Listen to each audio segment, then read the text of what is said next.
Against the Minnesota Twins, locked up at 1 game apiece. This might be the noisiest place in the history of Major League Baseball this afternoon in Minnesota.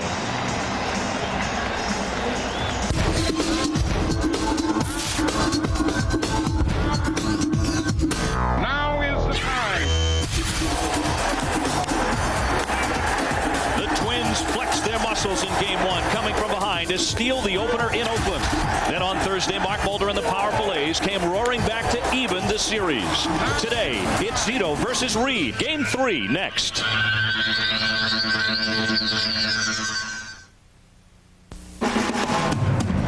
It'll be a day of organized chaos inside the Metrodome today as the division series goes indoors in Minnesota. The best pitching matchup of the series features Cy Young favorite Barry Zito against the control artist Rick Reed. They battle to break a 1-1 series tie next.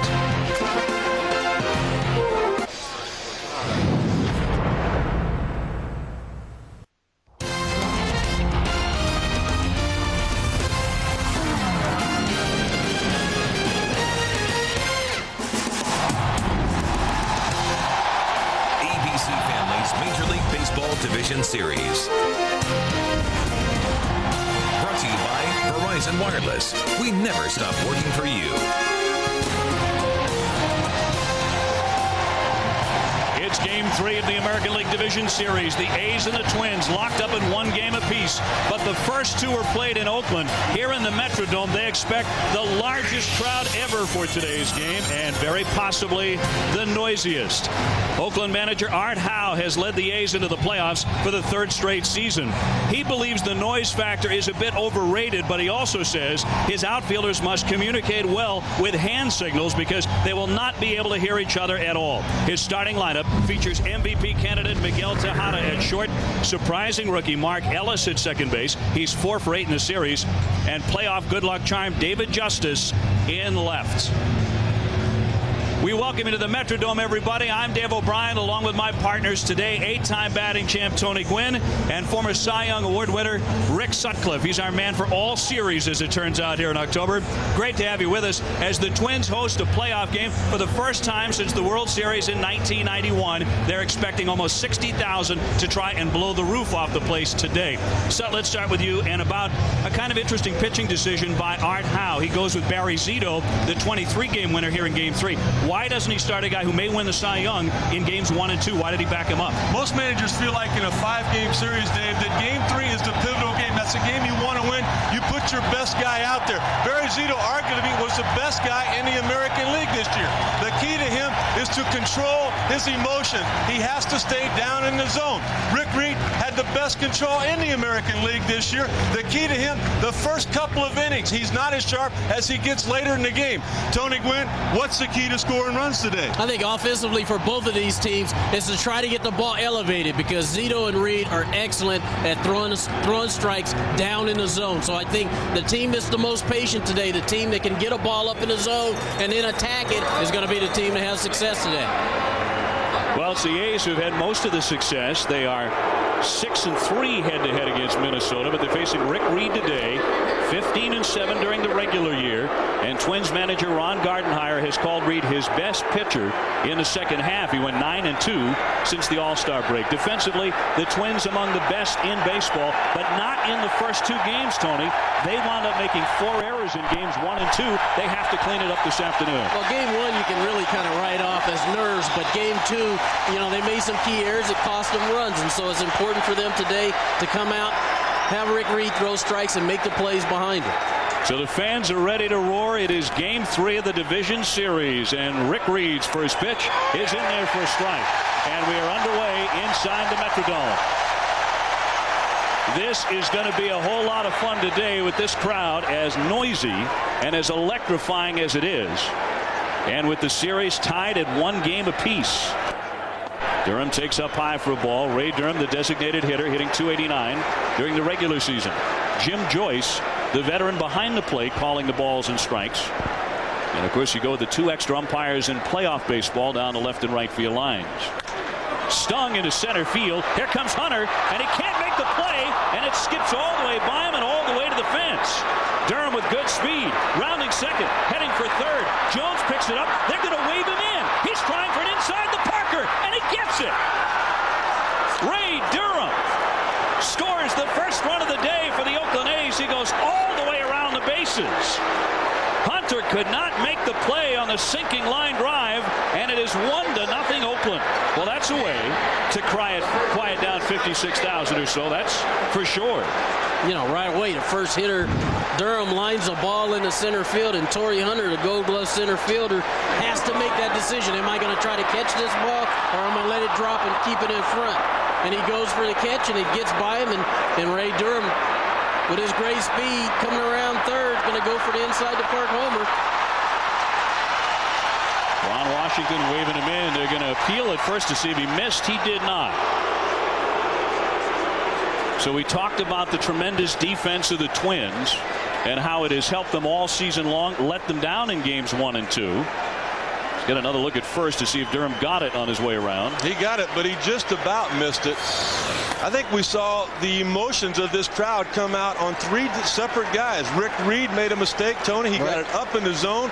Durham capitalized on that. Torrey Hunter got caught in between, and Durham almost missed the first base bag. Absolutely. So an inside the park home run. There's a drive by Scott Hatterberg. Deep to right. Kadire turning around, and that ball is gone. A home run. Back-to-back shots by the Oakland A's. And inside the Parker, and now a solo drive by Scott Hatterberg, and it is 2-0 Oakland. Tony, just an outstanding strategy here by the Oakland A's and their hitting coach, Thad Bosley. You know, with Rick Reed on the mound, he's not going to walk you. Exactly. You got to swing the bat. Those are good pitches to hit. And that's exactly right. The difference being that normally when Rick Reed is throwing strikes, they're down in the zone. Early in the game already, he's gotten a couple of pitches up, and the Oakland A's are going to be aggressive on balls that are in the strike zone. And it's gone from one of the noisiest places on earth to one of the quietest on back-to-back home runs to start the afternoon. The A's have scored 8 times in the first inning in this series. If you're the Oakland A's, this is exactly how you wanted the game to start. You want to put runs on the board, put the pressure on the Twins defense right away, and they've done it. Here's Tejada. He hit .308 during the season with 34 home runs. 2 more runs today right away for Art Howe, and it's 2-0 Oakland. And Reed gave up a lot of home runs during the season. He gave up 32 of them. But of those 22, Rick, were solos. Yeah, I tell you what, Dave, that first run was nice for Barry Zito, but all of a sudden that second one is huge. That means you go out there, you work to the center part of that plate, and then out. You don't have to be real fine now. You got a little cushion. The Gold Glover Hunter had a lot of trouble with the sinking line drive, and it cost him a run. The pitch to Tejada, got a piece to foul it back. He took himself a swing. Eric Chavez up next. Tony Miguel was saying before the game that he didn't want to make excuses, but that head cold that he had in game 1 starting to clear up now. How difficult is that to hit when you're not seeing things as well as you should be? Well, it is. It's a lot more difficult to hit, but you know, when you get to the playoffs, you got to. That's part of playing. You got to deal with all of that. Strike 3. He offered at it, and Tejada strikes out, 1 away. So he can't keep the home runs going against Reed, but Ray Durham started the afternoon in scintillating fashion, but with a wicked line drive to center field. Let's go back and look at the misplay by Hunter coming on. You know, that's one of those plays where, you know, you have to decide when the ball's hit whether you're going to try to make the play or you're going to let it bounce. And Torrey Hunter looked like he had a little bit of indecision, decided he was going to try to make the play, and it looks like he just missed it. You know, I think he thought that ball was going to bounce and stayed in the air long enough. You know, Tony, he's so good too. I mean, he really thinks he can catch every ball hit that way. Yeah, that's exactly right. But you have to wonder how much the sound of that crowd in his ears. I mean, he wasn't on the field in 1991, the last time the Minnesota Twins fielded a playoff team and had 55 or 56,000 here. And it may have gotten to him and gotten him a little too amped up. Yeah, let's face it, all these guys on the Twins were anxious today to see what it was going to feel like to play in front of a crowd like this. So you know they're hyped up too. And you really kind of just have to take a deep breath and say, okay, we're at home. You know, we're playing, we're trying to win, and just concentrate on going out there and just doing the things that they need to do. And Ronnie Gardenhire, you saw there, looking unconcerned as he was through all of the defensive miscues in game 1, and the Twins came back to win that one. Chavez knocks it foul down the left field line. Eric Chavez, after a terrific regular season, 34 homers, 109 runs batted in, and making serious amends for a poor division series against the Yankees last fall, in which he hit just 143. He has 5 RBIs in this series in the first 2 games. Reed fires in on a high pop-up into shallow left. Guzman out, Jones in, and the catch made by Jones. But for a moment, there was confusion even by the Twins, who play in the Metrodome half of the year. You know, Tony, they talk about the quiet zone in football. You know, the crowd needs to realize that it's nice to stay at that high pitch when the opposition's trying to catch those balls, but your guys need to hear each other communicate as well. I thought Ronnie Gardenhire had a great point before the game. He talked about how if you take your eyes off a fly ball here just to try to communicate or see where your teammate is, you're going to lose the baseball. And that's why I think on that last pop-up that Jock Jones called it. I don't think Guzman could hear him until he was right up on top of him. And, you know, once he got there, he tried to get out of the way, and Jock Jones made the play. But well, you would have figured the Twins would have an advantage there, fouled off by Dye, because they play so often here. But they don't play often here in front of these kind of crowds and with this kind of noise. This is a big difference from what they're used to playing on a daily basis, regular home games. I'll tell you what, it had my chair shaking in the open. 11-1 all time in postseason games in the Metrodome, but they're down 2-0 right away. Dye fouls one straight back. David Justice up next. Well, he's making a lot of mistakes. Yeah, he is. Up in the zone, Tony. And you said it to begin with. We talked to Art Howe before the game tonight, and he was talking about how Rick Reed likes to throw his fastball inside more often than people think. And he's trying to go inside, but he's getting it up. And when you get it up to a good hitting club like Oakland, they're going to take advantage of it. 0-2 pitch, hammered, but fouled just outside that line. And by Koski, the Twin third baseman who dove, but not fouled by too much. We'll look again. I'm just, not only amazed at how hard that ball was hit, look at how close Koski came to get into that play. There's not a team in baseball with more range collectively than this defense we see today from Minnesota. Base is empty. 2 out, but 2 runs in for Oakland. The 37-year-old Rick Reed trying to get 3 outs in succession after giving up the back-to-back home runs. And he does. Strike 3 called. He freezes Dye in the box, but Durham and Hatterberg stung him for home runs and inside the Parker, and then Hatterberg knocked it out, and here comes Zito up by 2.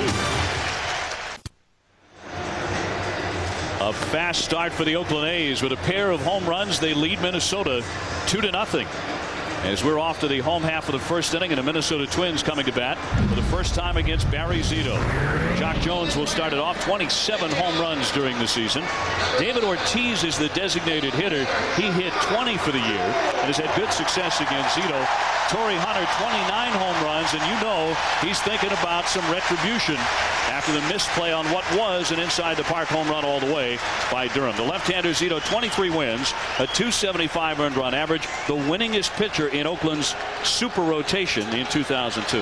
I think the one thing you got to do with Barry Zito is, just like you said earlier, Tony, be patient, because the one knock on him was the 78 base on balls this year. If you give him an opportunity to beat himself, he'll put some runners on, and then maybe with one swing of the bat, Minnesota gets back into it.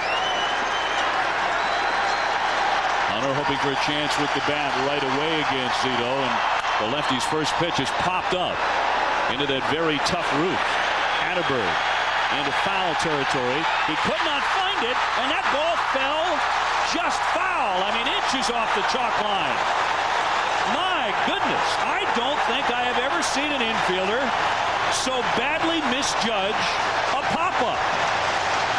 That's incredible. And nobody helped him either. I mean, I was watching Hattiesburg. I didn't look to see if anybody was pointing, but this ball goes up, and I'm watching Hattiesburg, and it falls right by the bat in fair territory. He had no idea. That's amazing. Well, it's also very fortunate that this ball ended up being foul, because it would have been a double to start off for Jock Jones. Now look at Hernandez, the catcher, looking up into that ceiling.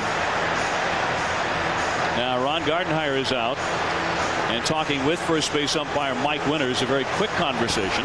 Well, the only reason the manager would come out is because the first base coach said something. Obviously, Jerry White thinks that the ball might have caught the corner of the bag as it went past. Take a look at it real close here. There it is. You can see it was awful close, and just trying to get the benefit of the doubt. So another swing for Jones, tried to check, but he went. And that is strike 2. Have either of you ever seen anyone so badly misjudge a pop-up like that? Yeah, I played here quite a bit. Swing and a miss, and Jones goes down, looking rather sick in the batter's box. He strikes out, so Zito gets his first one. You know, and almost always, it's in the first game of that series that the defense shows up. That's what Mark Ellis is out there for manager Art Howe. He is solid at turning the double plays, and when you've got a great pitching staff like the Oakland A's have to, you need to turn that double play. Take a look here at game 1. Look at him grabbing the bag and getting it off just in time to complete that. This team scores a lot of runs, but they're built around pitching and defense. Here's Christian Guzman, the shortstop. He lines one down into the corner, but a foul ball. He hooked it too much. And I think you see him right off the bat. The Twins are coming out swinging. Jock Jones swung at the first 3 pitches he saw. Guzman swings at the first pitch. And as long as you're getting balls that you can handle, balls that are up in the zone, then that's okay. But pretty soon, once Zito settles down, he's going to start throwing the breaking ball. He's going to start throwing the changeup. And if you don't have an attack, an order of attack, you know, you're going to find yourself swinging at a whole lot of bad pitches. Well, they have swung at every pitch he's thrown so far. He's thrown 4 of them, 4 swings. You think the Twins are a little bit anxious in front of this giant crowd? That's the first take of the ball game for Minnesota. I think they're excited to be home, and I think you're right. I think they are anxious. I think, you know, they fall behind 2-0, and they want to come right back and try to put some runs on the board. But you got to be patient.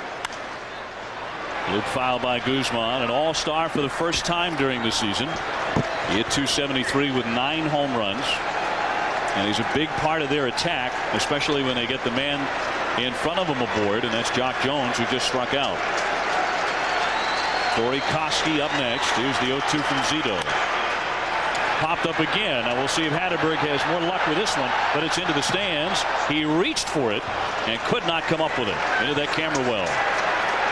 He made a great effort after that ball. It looked like he might even have got the end of the glove on that, going into the camera well, but couldn't come away with it. It looks like he sees this one all the way. Yeah, and it's a full camera well, too, that kind of went against him making that play a little bit. Everybody wanting to take pictures of that. There's a fan reaching over, but it's not enough. 0-2 tapped along the first base line. Nice play by Zito to cover the ground and take it himself, and they're 2 away. Boy, it's funny how the first thing a pitcher works on in spring training, that being pitcher's fielding practice, all of a sudden it comes back up again here in the month of October. The only chance Barry Zito had was to take it himself. You don't want to try to make the exchange. If you wait for it to get to Hattiesburg, Guzman would have beat it out. There he does. He takes it on his own. It turns into an easy play. Oh, you get tired of those in spring training. I think the other thing that shows is that Barry Zito's pretty athletic, too. He made that play look easy. And after seeing that pop-up not caught, he's going to take everything he can himself, it would appear. Base is clean. 2 down for Corey Koski, the third baseman. Zito 23 wins during the season and 12-2 since the All-Star break. Slapped hard. Justice on the run, and he will make the catch. David Justice, the only man on the field who was also on the field in '91 during the World Series here at the Metrodome. He's coming up next. 2-0 the A's. On back-to-back home runs to start the game, the Oakland A's with a 2-0 lead. But in the first inning, Rick Reed settled down after that, Rick. Well, he really did. But take a look at the generous outside corner by home plate umpire Jim Joyce. Now, Rick Reed was actually wild in that first inning. But, Tony, when he gets wild in the zone. That's why he got hurt. Absolutely. The A's wanted to be aggressive with balls in the zone today, and they were. And they were swinging at balls early in the count, too. But I think you're right. I think that last strike he got in the last inning is going to really kind of dictate now what these Oakland A's hitters will see. Rick Reed, the only man in a Minnesota pitching rotation who has postseason experience. And on the topic of postseason experience, I missed that memo back in the early 90s. It said every year of his career, David Justice has to play in the postseason. But that has turned out to be the case. David Justice, every club that he has played for since 1991 has gone to the playoffs. He's trying to get to his 8th league championship series, his 7th World Series. He flies that one down into the corner. Jock Jones on the move, racing hard, and he slides and can't get it. So a long, noisy strike for Justice. It's 1 ball, 2 strikes. A nice effort by Jock Jones. And when you hit that tartan track over there, you know the fence is coming up pretty close, coming up pretty soon. So you better hit the ground. That's the easiest way to play those corners on that tartan track out there. Boy, and Tony, he's got that ankle still heavily taped from that slide into second base a couple weeks ago. Yep. Reed looking for back-to-back strikeouts, and he got it up, and Justice almost hit it out. He had a rip there. Tony mentioned to begin with, you got to be patient and make these pitchers get the ball up. Right now, Rick Reed can't get it down. We elevate balls to these power hitters, these guys who, like to get their arms extended, and they will take advantage of the ball that's elevated. When it's down, yes, they might hit the ball hard, but that's why you have those defenders out there. 2-2 on Justice. Mark Ellis will hit next. 2-0 Oakland. It is Game 3 of the American League Division Series. Dave O'Brien, Rick Sutcliffe, and Tony Gwynn from the Metrodome. It's baseball indoors, and a crowd of some 56,000. Hoping to scream and holler for something for their Twins. That fastball missing on Justice. And the crowd lets Jim Joyce know they thought it was in the zone. I thought that was a great shot, though, of what it's like to look up into this roof and try to find a baseball that's up there somewhere. 3-2 on Justice today, playing in his 110th playoff game, and there's the ceiling. In for strike 3. Reed did get it down, and he hit the inside corner to catch Justice admiring the pitch. 1 away. He's not really a strikeout type pitcher, but he has now struck out 3 out of the last 4, and the last 2 have been on called strikes. He learned this watching Greg Maddux, as a lot of control pitchers have picked up. That little 2-seam fastball started just off the inside corner. The movement brings it back to the strike zone. And the other thing is that with the left-hand hitters, Reed is almost all the way over on the first base side of the rubber. And so when he starts that ball on inside off the plate, and it's going to run a lot. And hitters sometimes are hesitant to pull the trigger, especially with 2 strikes, which he did with Justice. Reed facing Ellis, and he knocks it up the middle for a base hit. Mark Ellis, who had 3 hits in Game 2, is now 5 for 9 in the series, which raises the question, will Ellis be the next Mark Lemke, a 25-year-old out of South Dakota? He's putting on a show in this series. And he's got a little power too, Tony. I mean, he's only 25 years of age. That's about to come. It's 6 home runs this year, but you make a mistake on the inner half of the plate, he can hit the ball out. That wasn't a mistake. That was a pretty good pitch. Pretty good pitch, and the difference is that breaking ball was up. That might have been a ball he could hit out of the ballpark, but because it was down, he's able to line it back up the middle, and it's just a base hit. So here's the center fielder, Terrence Long. Reed to work from the stretch. And he deals a strike. Long, a .240 hitter for the season. He is 2 for 8 in the division series. Now, you mentioned Rick Reed and the comparisons that have followed him throughout his career to Greg Maddux. It was Mike Piazza who labeled him a Greg Maddux light because they pitched so effectively in the same manner. 4 pitches for strikes. Does not throw overly hard, but a lot in the strike zone, and he jumps in front 0-2 on long. You know, Dave, just like a lineup will do their homework on a starting pitcher, so will a home plate umpire. And they know by now with Maddox or Glavine out there, they're going to call a lot of strikes. Well, Rick Reed also has that reputation. And hitters pay attention to that, too, because if he's going to come out and he's going to throw strikes, then you want to be aggressive. You want to kind of let loose early in the count because you know he's going to be around the plate. Ellis at first, not running. 1-2 on long. The catcher, Ramon Hernandez, up next. I thought the Oakland A's tipped their game plan right off the bat with Scott Hatteberg. I mean, he's the most patient guy in that lineup. Normally a guy with a good eye will work the count. First pitch he saw, he could reach, he hit out of the park.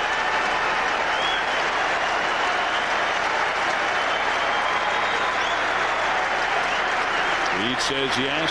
Ellis leading at first. 2-0 Oakland. And he struck him out. 4 strikeouts for Reed. And 2 gone in the second. The only thing with Reed right now, he's throwing a lot of fastballs.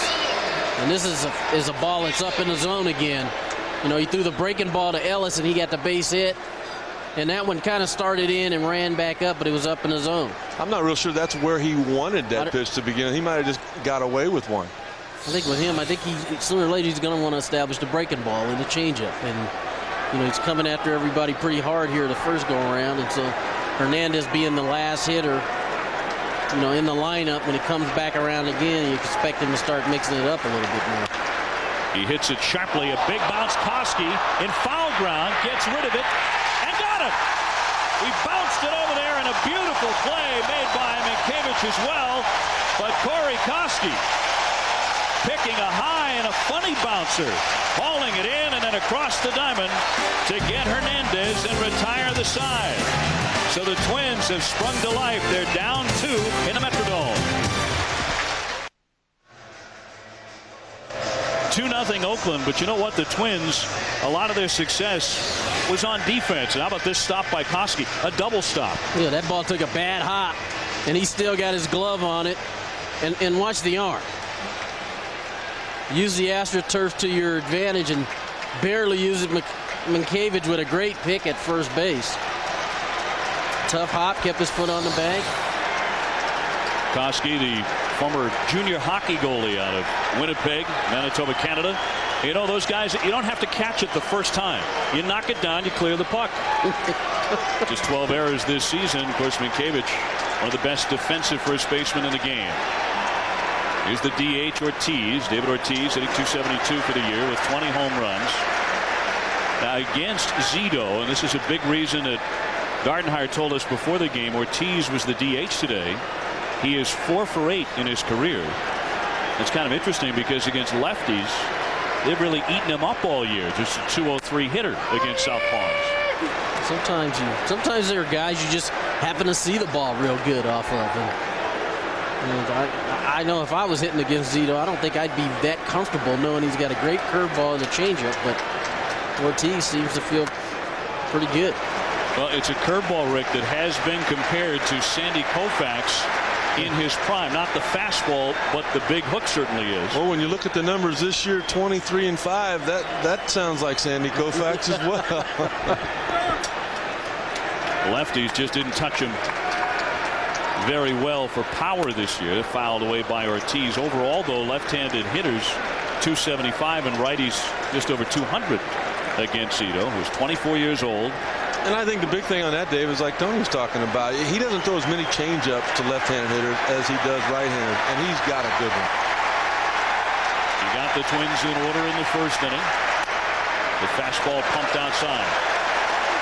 So you can tell the way Ortiz is taking pitches that he's seeing the ball good. Really, the only pitch he hasn't seen good this at-bat was a breaking ball. And I'm sure Barry Zito, with 23 wins this year, he recognized he didn't see it well either. Swing and a miss. He struck him out.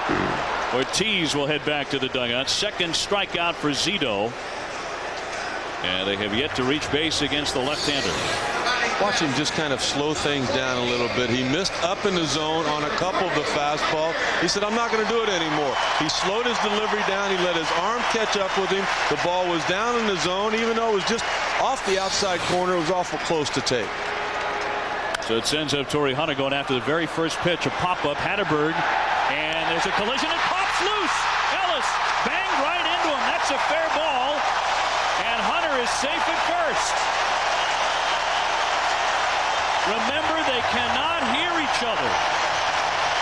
The A's are playing absolutely deaf. Hatterberg is standing under it. But this is where we talked about, Tony, if you take your eyes off of it, you're not going to find it again. And Mark Little never took his eyes off of it. He just kind of assumed that, like on the pop-up earlier in the game with Jock Jones, Hatterberg couldn't find it. He said, I see it, I can catch it. Well, they were both in the same spot. And Hatterberg was calling it too, but there's no way Ellis is going to be able to hear him. And now that they've got a base runner, the crowd has gotten into the game. And so communication is going to be tough from here on out in this inning. It's going to be impossible. They got the Homer Hankies going, the Homer Hankies from 1987. And that one right out of the hand of the pitcher Zito. The runner down to second and safe. The pitch never made it to the plate. Wow.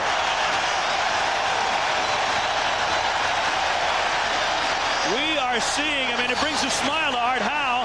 We are seeing some of the most bizarre stuff you've ever seen. I've never seen that. That scares you right there. That will flat scare you. That's like a quarterback dropping back and losing the ball before he starts forward with it. How in the world can that happen? Well, two things happen. One, there's a lot of perspiration on your hand that's gripping that baseball, and the other thing is your heart feels like it's going to jump out of your chest. That's a wild pitch to get Hunter to second, to say the least. Mankiewicz takes one outside, and one of the reasons that Art Howe wanted Zito to start in front of this huge crowd and the noisy atmosphere is because he's such a cool customer. Zito, who is an amateur guitar player, and a pretty good one, and Art Howe said he'd rather be performing guitar in front of these people. He'd rather be playing music. He really loves the spotlight. And fires a strike to the outside corner. I'll tell you what, he's got a lot of composure. He does. That would have rattled a lot of people. You get into the postseason, but Barry Zito's been there. He pitched one of his first big league games in his first professional season at Yankee Stadium. He's been there before. He knows how to regroup and what it takes to focus. The Twins with their first run of the day in scoring position. 3 balls and a strike on Mankiewicz. Tony, I think, once again, we see the curveball getting away from him. I think that was a curveball that he tried to throw on the first pitch of this at-bat. He talks about how he grips it so lightly. Well, you might want to put a little bit more pressure on it. 2-0 Oakland for the moment. Ball 4. So it's first and second, 1 out. Well, if I'm Michael Kreider coming up the home plate right now, I just totally disregard that curveball. I agree. I don't think that Zito has the confidence to throw it for a strike, and with the power of Kreider here, one fastball up in the outer half of the plate, you think this crowd's been loud. Woo, what would they do? Well, this is a situation where you're not necessarily looking for a pitch. You're looking in a zone. You're looking for a ball that's elevated a little bit. And he hadn't thrown many changeups yet, and this is usually where he starts to throw. Michael Kadire, the hitter, he takes ball 1. So he started him off with the off-speed pitch. He went with a changeup in the series. Kadire 2 out of 4. We have already seen an inside-the-park home run, the first ever in Division Series history. A pop-up that was not caught and missed by the first baseman by 25 feet. That's across for a strike. We've seen an error on a collision caused by the din inside the Metrodome. An error by Ellis over there at second base. And we've seen a wild pitch fall out of the pitcher's hand that barely rolled to the first base line. All of that in the second inning. There's a shot out to left center. Long on the run. Backing up, he's there to make the catch. Hunter gets back to second. Minkiewicz back to first. Well stung by Kadire, but not deep enough. You know, I mean, you're retired, right? Yeah. You got all those batting titles and all those hits, and you still know what's coming. The reason that ball wasn't hit out of the park or hit into the gap, it was a changeup. He started the at-bat off with that pitch, and that just tells you all of the different ways Barry Zito has, Tony, to beat you. Absolutely, and that's, you know, and he won 23 games this year for a reason. He's not going to just stand out there and pump fastballs in there. He's tried to throw the breaking ball. You know, he's thrown his cutter now. His cutter, throwing the cutter to lefties and right-handed hitters. But when there were guys in scoring position, all of a sudden he whips out the change and he's able to locate it and keep the ball down. Here's Brzezinski, the catcher. A.J. Brzezinski, a 300 hitter during the season with 6 home runs. And he's had a very good division series. 4 hits and 6 at-bats. And another left-hand stick for the Minnesota Twins. If I'm a Minnesota hitter, I'm especially a left-handed hitter. You're looking for something, you know, elevated that you can go the other way with, because Zito is just too tough to try to pull.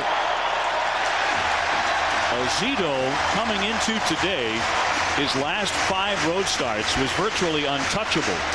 A 4-0 record and a 135 earned run average on the road. So not only hot all year, but especially outside of Oakland. 2 on, 2 out. In tight, thigh high for ball, and it is 3-0. This part of that patience you were talking about here. Exactly.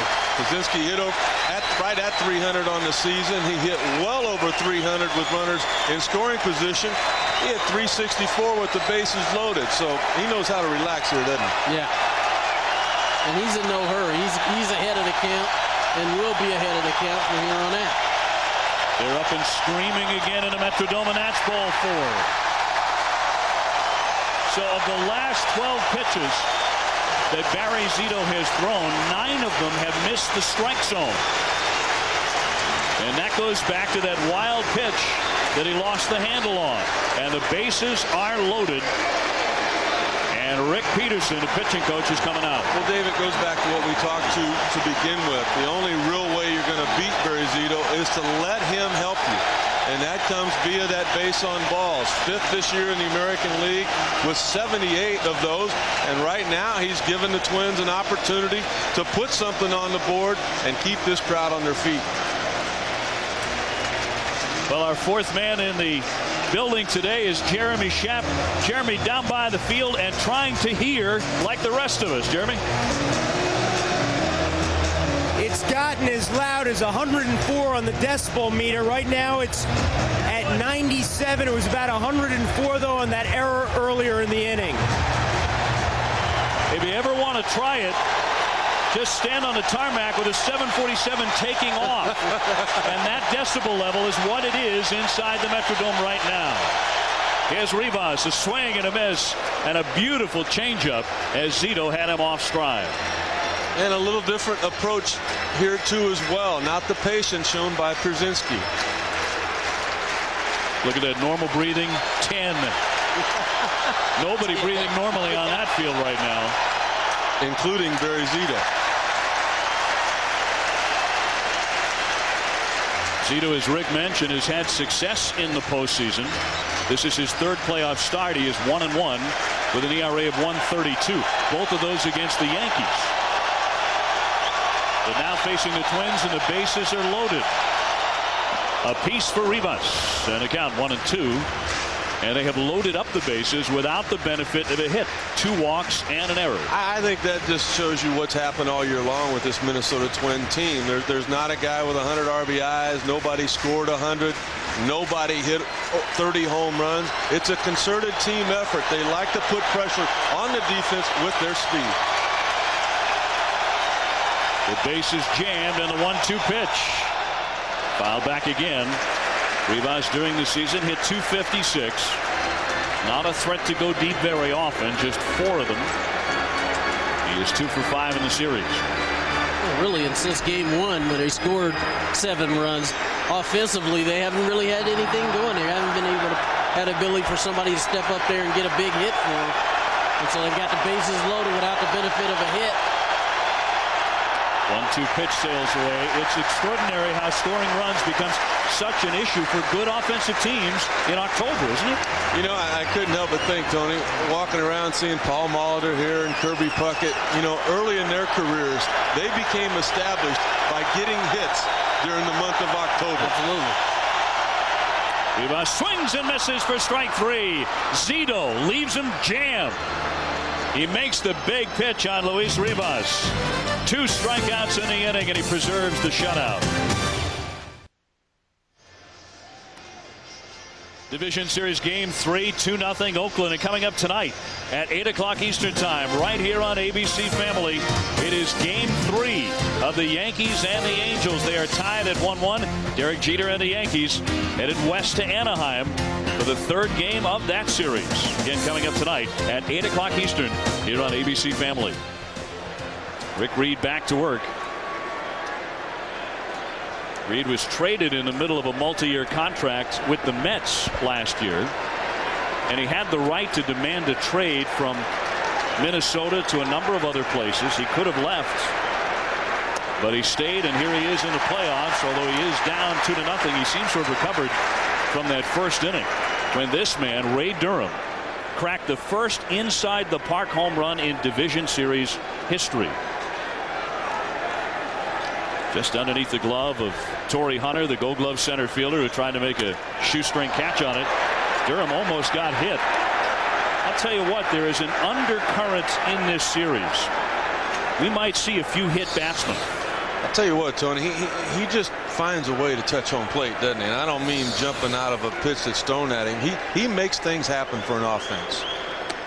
Cut on and miss. It looks like he's hurt himself. That first breaking ball that he swung at, he let the ball go, and I don't know if it's his forearm or his side or something, but every time he swung at that breaking ball, he's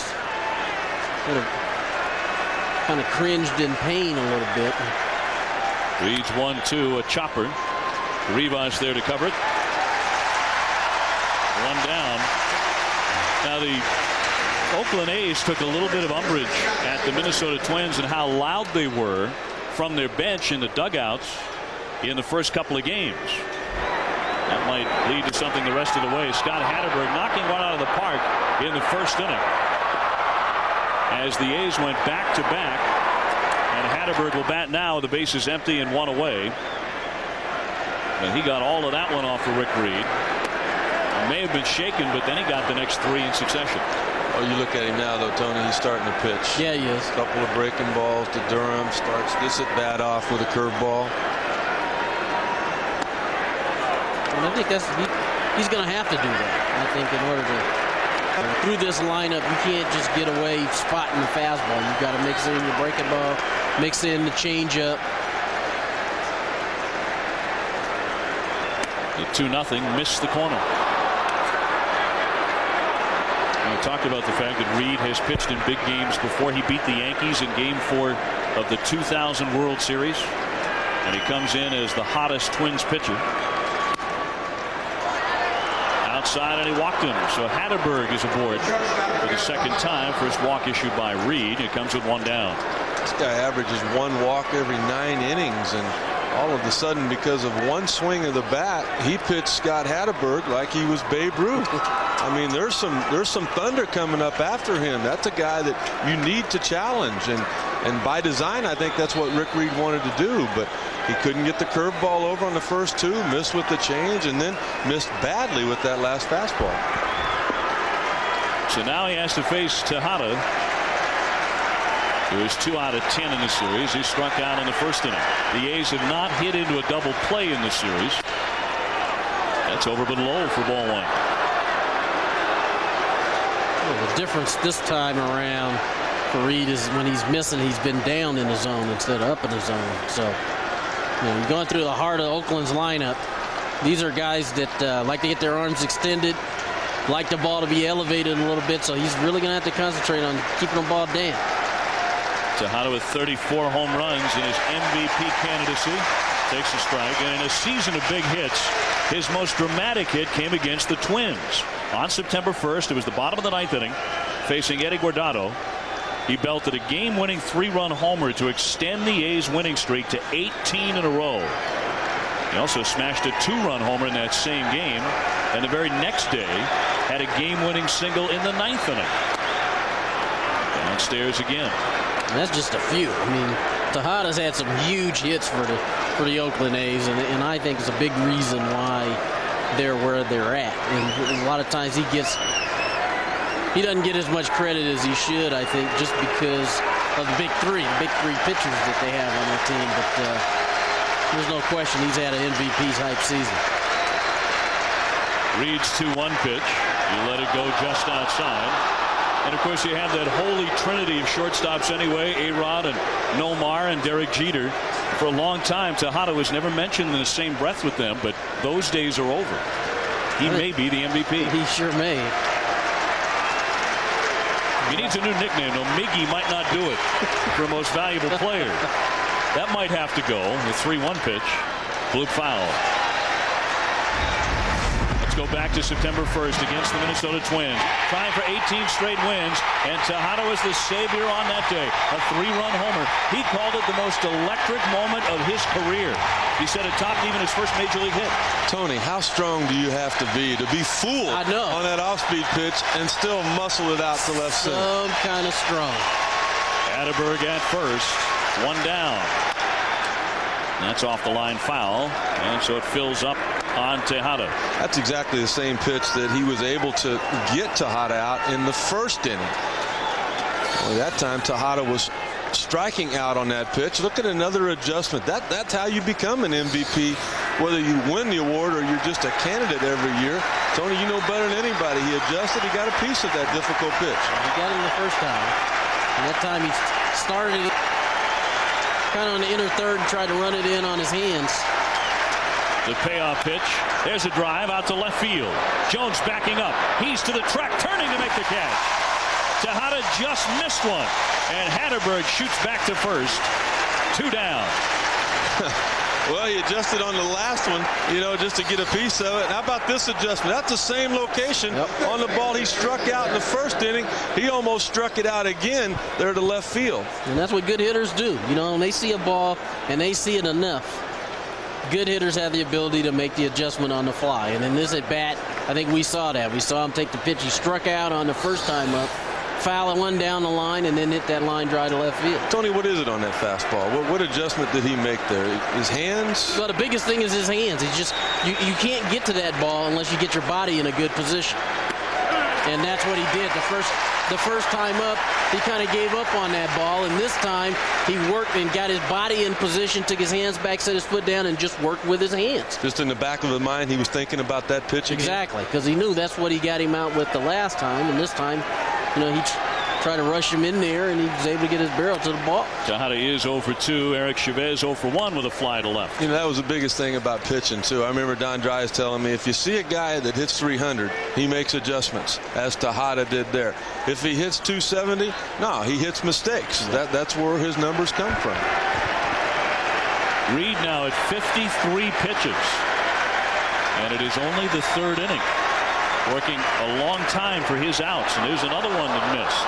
Well, Eric Chavez told me before the ball game, if we're going to win this game, we've got to beat Rick Reed, because once they get into their bullpen, and in particular those left-handers that Ron Gardner has, he said it's over. We're not going to score on them. And that's an excellent point, because the job they did in game 1 for 4 innings, they gave up absolutely nothing. Big swing and a miss by Chavez. He tried to knock one over the hefty bag in right field. Our score 2-0 Oakland on back-to-back home runs to start the afternoon, including an inside the park home run by Ray Durham, the first batter in the box today. Dave O'Brien, Tony Gwynn, Rick Sutcliffe from the Metrodome. 56,000 screaming their lungs out. Too high. Reed not a guy who can afford to live up in that part of the strike zone. Certainly not up around the letters, and certainly not against this Oakland A's lineup. I definitely agree. I mean, Playing with fire when you go up and you elevate the ball with this team. This is the 5th 3-ball count already. The runner goes, and that's inside for ball 4. Very close, but Reed has walked 2 here in the 3rd.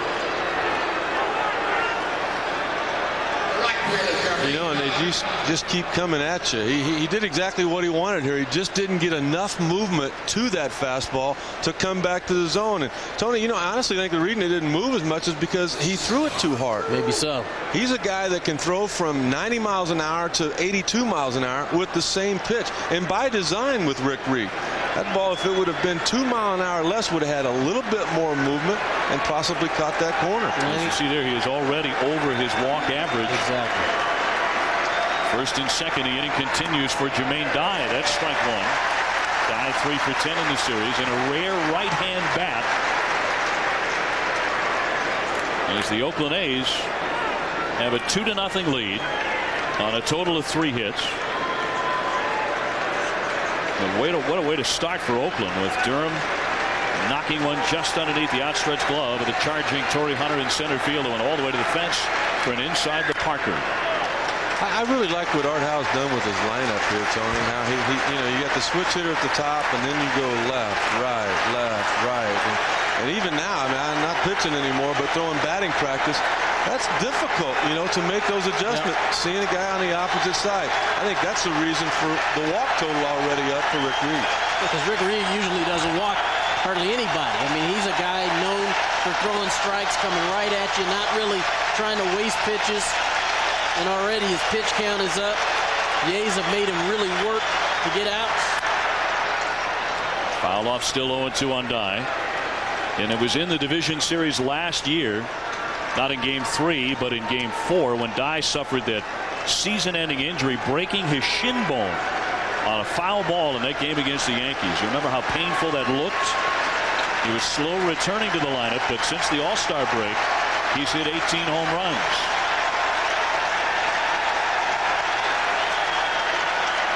2 strikes on Dye. Atterberg and Chavez leading. That's strike 3. Right on a black edge of the plate. Reed made a pitcher's pitch.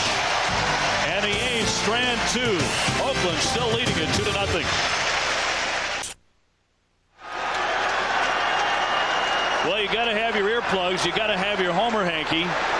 And the World Series tickets, the Twins would love to put to use and come back and play more World Series games inside this building, where they are 11-1 all-time in postseason play. Jock Jones starting off the 3rd inning against Barry Zito. Jones 0 for 1, caught looking in the 1st. It's the top of the order for Minnesota. Jock, a very charismatic leadoff man, an outspoken sort of guy for the Twins, and their bid to remain here in Minnesota, not be contracted. Ground ball to the middle. Sliding play, Tejada from the knee. Bounces it over there in time to get him. Miguel Tejada with a wonderful play. And then from a knee, using that carpet to his advantage for out number 1. You know, Tony, that's really a thing that has gone unnoticed with Miguel Tejada because of all the things he's done offensively. Yeah. I mean, how he gets so much on this throw, I just don't know. But that's a one-hop strike to first base. Perfect play. We have already seen some defense on both sides. Corey Koski with a marvelous play along third base for Minnesota. Here's Guzman. He's grounded out to the pitcher. To me, that's the biggest sign that Rick Reed has struggled here in the early part of this game. He's not used his shortstop yet. I'm sure that's what both of these guys, where they really excel to me, is their ability to throw strikes, to get their fielders in play by getting ground balls and fly balls.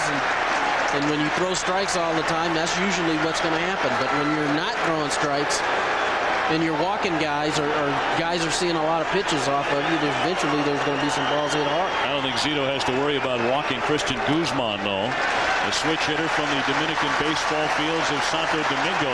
The count goes to 3-1, but it'll be a real upset if Guzman takes ball 4. He's walked 17 times all year. He does take ball 4. You asked what were we going to look at all the things that crazy things that's happened today. No doubt. I mean, the old saying, you can't walk off the island. But he takes a walk here. Very rare, to put it mildly. We see some strange things today, and seeing Guzman get a walk here is really surprising, but we're only in the 3rd inning, so we got plenty of things to see today. You know, and now you give Gardenhire an opportunity to manage a little bit. The early going, he knows his team has a lot of speed. Tough to steal a base off a left-handed pitcher, but that hit and run, always possible. Here's Corey Koski. Guzman back in.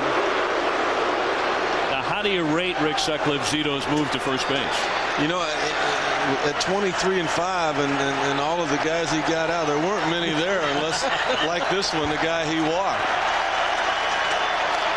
Now, where Ron Gardenhire said before the game they might try and really press the issue is with a runner at second base. Right. They may not be bashful. Of course, it depends who's up there at second base. If it's someone like Jock Jones who has good speed, they may be trying to lift third and really force the issue against Zito. Well, because of that big leg kick. I mean, that helps you hold a guy at first base, but it can hurt you when he's at second. Guzman's all over that move right now. He was actually leaning towards second on the pitch that Zito went home. A long conversation with first base coach Jerry White. I think the other thing the Twins are going to try to do is they're going to try to make the Oakland outfielders throw somebody out, too.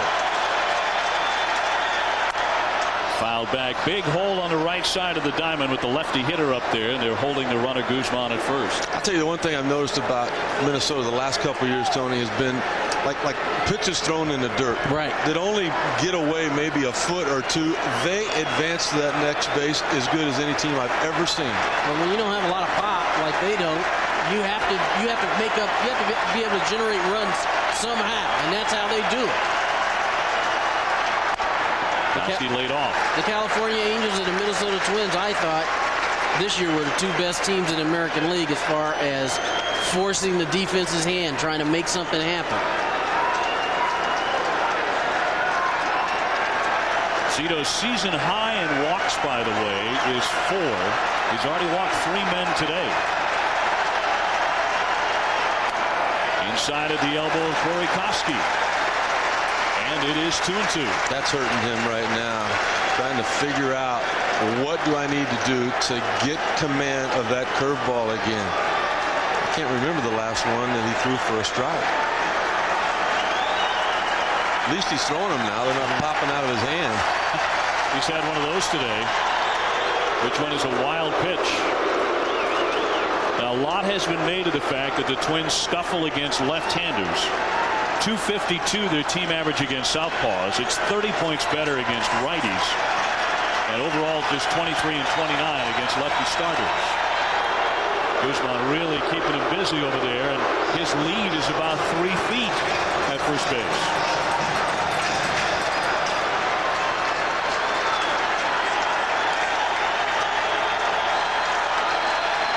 For 22 against Mulder, who pitched so well in game 2. The pitch inside again. That breaking ball just hasn't been there so far for Zito. But Rick, you can get that going 2 or 3 innings into a game, can't you? Yeah, I think what bothers me about Zito is the fact that he's making the same mistake. He keeps hanging that breaking ball. You got to make a mechanical adjustment. More times than not, you just shorten your stride a little bit. You can get the ball down in the zone. Whether you throw it for a strike or not doesn't matter. It's usable down. The runner goes, and it's fouled away. Guzman was off and running. And the count 3 balls, 2 strikes. He'll head on back to first. Well, the other thing is when you're trying to throw that breaking ball, whether you throw it for a ball or a strike, that's going to make his fastball better, too. And as you saw on that swing by Koski, he was all tied up with an 87-mile-per-hour fastball. Getting those eye levels changed. Right. Guzman took off on the last pitch. He's running again, and it's on the outside corner. Throw to second, a tag down, but not in time. So Koski strikes out, but Guzman lifts second on the steal, and there are 2 gone. So the peg by Hernandez was not made. That is already the 9th strikeout of the afternoon. Now, Zito's a strikeout type guy, but Rick Reed is not. The reason for that is the home plate umpire, Jim Joyce. He's a 15-year veteran. Everybody knows his zone. It's a consistent one, but obviously now, everybody, it's a big one. Yeah. And you have to do your homework on that home plate umpire, just like you do the guy that's standing there trying to hit. It's going to continue to be big. Ortiz will try and pick up the first RBI of the game for Minnesota. He check swings a foul off to the right. Minnesota just 3 for 16 in the series with runners in scoring position. You know, you tell yourself, well, wait a minute, why do I have to change my zone because of the umpire? Well, you know, go ask Corey Koski right now. Because if you don't, right, Tony, you're going to be sitting down. I think you could ask Jermaine Dye that, too. I think on both of his feels like that strike zone's a little big. Outside a ball on Ortiz. Gardenhire into the playoffs for the first time.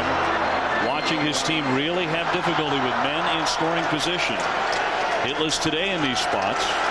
They left the bases loaded in the second inning. He checked his swing. 2-1. And the other thing, when pitchers struggle like Zito and Reed have, here early in the game, the pitch count gets up, and so that gets the bullpen involved in it too. And really, when the bullpen came in is when the Twins were able to have some success. Ground ball, but Ellis from the right field turf will throw him out. Side retired, no hits and 1 man left. So Zito hasn't been ultra sharp, but he has not given up a hit. Well, a few crazy things have happened around Barry Zito, but he's tossing a no-hitter in the early going of this ball game through the first 3 innings. It's on to the 4th. Rick Reed's given up 3 hits, 2 of them home runs. Ray Durham and Scott Hatterberg began the game with back-to-back home runs off the veteran righty. Here's David Justice taking a strike. Justice, then Mark Ellis, and then Terrence Long. David, 364 in the division series, and in his career in the Metrodome, a 393 average. He is very comfortable hitting in this ballpark. 2 strikes on him. You are watching the Major League Baseball playoffs here on ABC Family. It's game 3 of the division series. Art Howe's Oakland A's tied up 1 game apiece with the Minnesota Twins. And today has been downright fascinating. You wonder what else could happen after everything we've seen. Some of it you could expect. Ron Gardenhire knows about the tough ceiling at the Metrodome, and we've seen some misplays. We've seen an error. We've seen a ball caught 25 feet behind the guy who was trying to catch it. The ball dropped, swung on and missed, and David Justice out on strikes. You know, Tony, you mentioned earlier how with certain pitchers, certain hitters just pick the ball up better, and with certain guys they don't. I think that's the case now with David Justice. He has not gotten a hit in his career off of Rick Reed. That's the second time that he struck out here today. And the first time he came at him with fastballs, and this time he started him out with 2 straight changeups, and then finished him off with a good fastball inside. 1 away, Mark Ellis singled his first time up, so he's 1 for 1. And that's just seeing that rotation on the base. That's just picking it up. Yep. Next time he gets him with the breaking ball, huh? That's the game I used to play. Over but low. I'll tell you what, that low strike has not been there today for either pitcher. You're right. And it's frustrating for both of these guys because they make their living down in the zone. And so when they get balls up, it's easier for them to get hurt. But Reed is pumping some fastballs. He started Justice out with 2 straight changeups, and now he's starting to locate his fastball again. Rick Reed with a career winning record, 102 wins, 71 losses. It's a routine grounder right at Guzman. 2 up, 2 down. I have to say he's locked in now. Once you start seeing balls headed in the direction of that shortstop, then that's when Rick Reed is at his best. Late movement, both sides of the plate. And since he gave up the 2 home runs, he's only allowed 1 hit. That was a single in the second inning to Ellis. 2 away for Terrence Long now. That was a great breaking ball, too, that he threw. It was down in the zone, and Ellis put a nice swing on it. Long whiffed his first time up. And Reed has a history of pitching well in big games. In 1999, it was the 161st game of the year. The Mets were a half game out for a tie in the wild card. That was after the Reds had lost earlier in the day. And Rick went out and tossed a complete game, 3-hit shutout to beat the Pirates 7-0 in the '99 division series. Game 3. Pitched very well against the Diamondbacks. 6 innings, struck out 6. The Mets won that game 9-2. We talked about his World Series win against the Yankees. Swinging a drive way out to right field. A shot by Long that is way up to the upper deck, and that ball is gone. A home run for Terrence Long. And again, it gets quiet. I mean, like a funeral house in here. They'll throw the baseball back onto the right field turf. But all of the Oakland runs have come on homers and solo shots. It is 3-0. Tony, he just continues to make mistakes with that fastball up in the zone, and that's exactly what Oakland's been looking for. Well out of the zone, elevated. It looks like that one he wanted to start inside and run it back over the inside part of the plate, but he started it in the middle, and it just stay right there where Terrence Long could put a good swing on it. Oh, he crushed it. And he did. So Terrence Long makes it 3-zip Oakland. It's supposed to be very, very difficult to come in here and beat the Minnesota Twins. You know what a marvelous home team they are. A record of 54-27 in the Metrodome. But the A's are trying to take this crowd right out of it in the early portion of the contest. And they have. They've taken them completely out of it, really. They haven't been able to get a hit themselves on the offensive end. And they really started from the first hit of the game when Durham had the inside park home run. You know, they've had flashes where they've had guys on base, but sooner or later the Twins are going to have to try to put something together offensively to get in this game. Hernandez was denied a hit on a wonderful play by Corey Koski. Sprawling at the third base bag his first time up. But Hernandez just can't catch a break. He's 0 for 9 in the series. He was 0 for 10 in the division series against the Yankees last fall. So if anybody needs a hit, it's this guy. Fouled away. I think that's just the biggest thing about Oakland this year is, right now Minnesota's right where Oakland was last year. They go out and take the field and they hope to win. That's what Minnesota's doing now, right? That's the way Oakland was last year. This year, when Oakland takes the field, they expect to win. And sure, it helps when you've got Zito, Hudson, and Mulder going out there 3 out of 5 days. Yeah, it helps a lot. It helps a lot, but experience is a big factor in these playoff games. And the Twins hadn't been to the postseason in 11 years, and especially for these guys coming home for the first time in the playoffs, you knew they were going to be excited about being here. The 2-2 pitch up top again, and another 3-ball count from Rick Reed. Tony, we can both relate to that because, just to tell the fans, I mean, these guys were worried about tickets, their family, everybody coming into town. They're just now focusing on the game. Cut on and missed. He strikes him out. But Reed gives up another home run, his third in the game, and Barry Zito has a 3-0 lead as the Oakland A's goes back to work.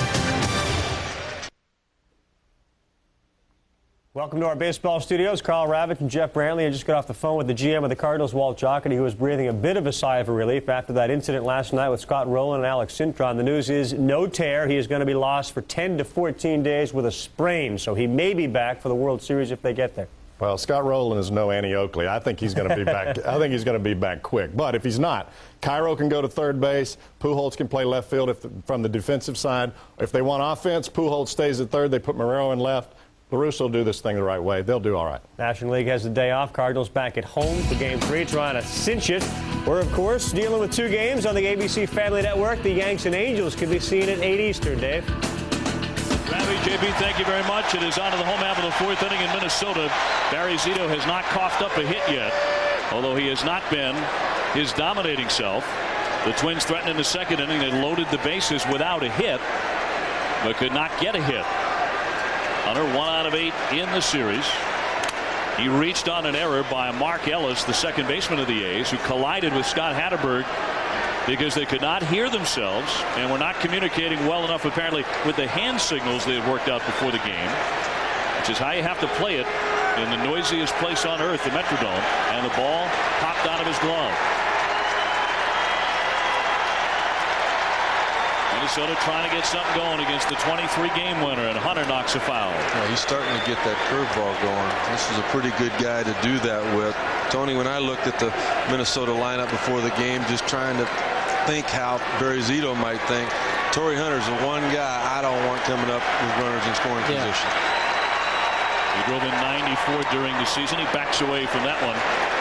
This season started out with a terrific month of April. He had 9 home runs in April. Hit .371 for the month. And he was off and running. Lines that one over the leaping Chavez and into left field.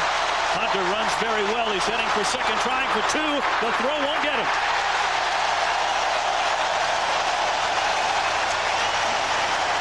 And that's what I'm talking about. Aggressive base running. Torrey Hunter hit this ball and made up his mind he was going to go for 2.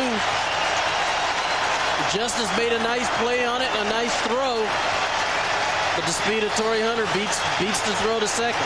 Tony, there's just some people that want to be the difference as to whether you win a ball game or you don't. And Torrey Hunter's that guy. I mean, if you get thrown out here, people are going to go, what's he doing here? You're down by 3 runs. You know what? That's the way he has always played. That's the reason the Minnesota Twins are still playing. That's the first Minnesota hit of the day off of Zito. And Doug Mientkiewicz will climb in. He walked his first time.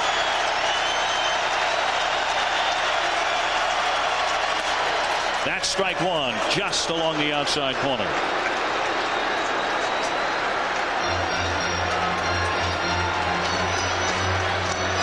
You got to play the little game here, David. You've got to advance the runners. Absolutely. And it's only 3-0. You got to find a way to get that run on. That's looped into left. That might fall. Tejada can't reach it. The dive and the miss. Hunter into second, pulls up, now into third, pulls up there. Mientkiewicz with a base hit. And they're on the corners with nobody out. Back-to-back hits. Just like you described a second ago, Rick, this is the style of play, you know, that put the Twins in this position in the playoffs. Now, watch Torrey Hunter on this play.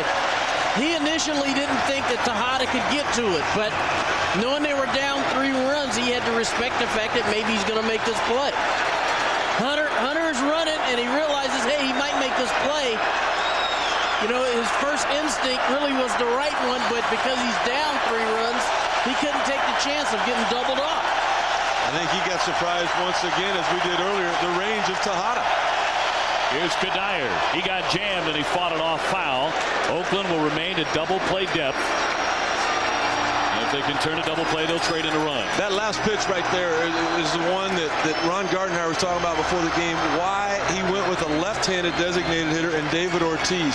That cut fastball down and in on the hands of a right-handed hitter. You got to lay off that pitch. The 0-1 to Kadire. He checked. 1 ball, 1 strike. Now, this is a situation where the Twins have to put a run on the board. They have to. Now, whether he hits into a double play or he hits a sacrifice fly or just puts the ball in play to get the run home, they have to get this run in.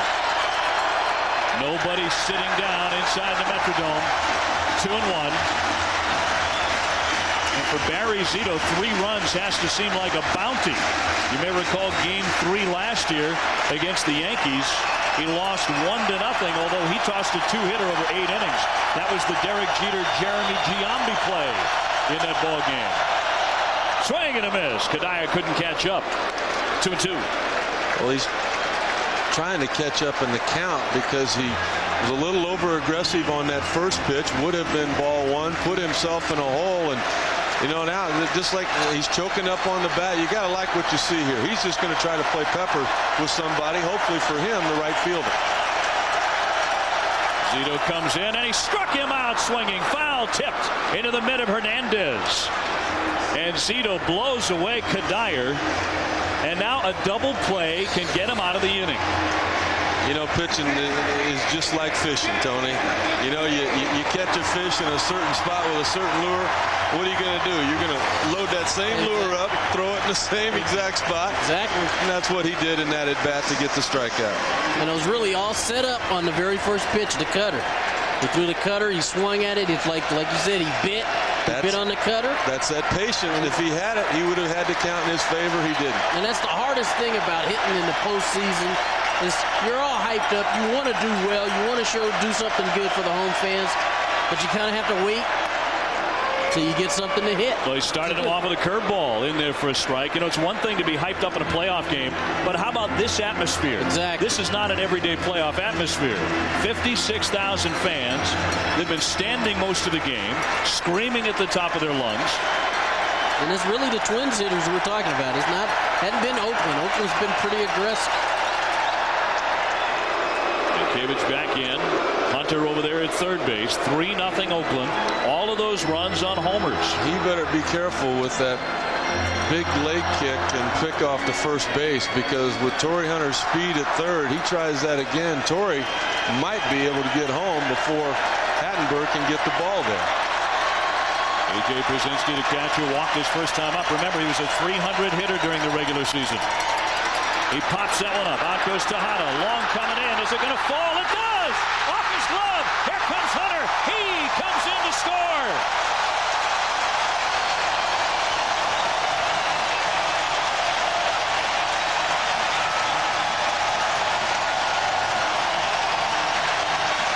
Tell you what, you can't fault anybody all the way around. Zito made a great pitch. Got the hitter out in front. He gets it to center field. Tejada gives it a great effort and just goes off his glove. Let me ask you, if that ball is hit in an outdoor park, it's a lot easier play than it is looking up into this ceiling trying to come up with that play when you're running away from the action. I mean, everything was done exactly how he wanted. He had the hitter full. He was out in front. He didn't hit the ball hard, but it's good enough to drive in a run. So it is 3-1 Oakland. For Brzezinski, a base hit to drive in Hunter. First and second, 1 out. Luis Rivas, the batter. And there have been 3 pop-ups in this ball game, which the A's have not caught. So the Metrodome ceiling is playing its tricks. And we're only in the 4th inning. Bounding ball to third. Chavez taps the bag for one, throws across, and got him. Double play ends the inning. Chavez got the certain out and then had to uncork it across the diamond off balance. And he got it there in time. But the Minnesota Twins are on the board. They come up with 3 hits. It's 3-1.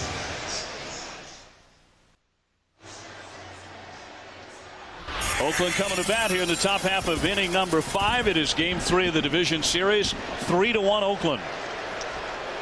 Now Chavez over there at third base turning a wonderful double play, but look at the slide he had to deal with too. And I also think he slipped on that bag. You saw his front foot just kind of come back towards it. He wanted to go in the direction he was going to make that throw. But how about the arm strength he's got to get that throw off with that much on it from that position? Well, he knew Mankiewicz was coming in there hard, and he really did like the second basemen do. He's kind of stepped on the bag and stepped going away from first base rather than going to the bag. Do you think third basemen are looking over their shoulder? Or are they shying away a little bit after what happened to Scott Rowland? Scotty Rowland out 10 to 14 days for the St. Louis Cardinals. They hope they get him back for the World Series. Well, I tell you what, losing him though could all of a sudden open things up for the Diamondbacks. Now, you stop and think about it. The last 2 years, Tony, they haven't had a must-win game that they didn't win, including the last game of the regular season to keep that home field. And it's funny. I kind of felt like last night's game was a must-win for them, and they battled to tie it and ended up losing. And now, the Cardinals have got to be confident. They've beaten their 2 best pitchers. But if they don't beat Batista in game 3, exactly, you got the unit fully rested for game 4. Ray Durham, the hitter. And Schilling is sitting in the weeds for game 5 if there is one. So Reed has again gone to a full count, which is very odd to see. The 3-2 pitch, strike three. He catches Derm admiring the pitch, but Derm didn't like at least one call in that at bat, and Reed gets it.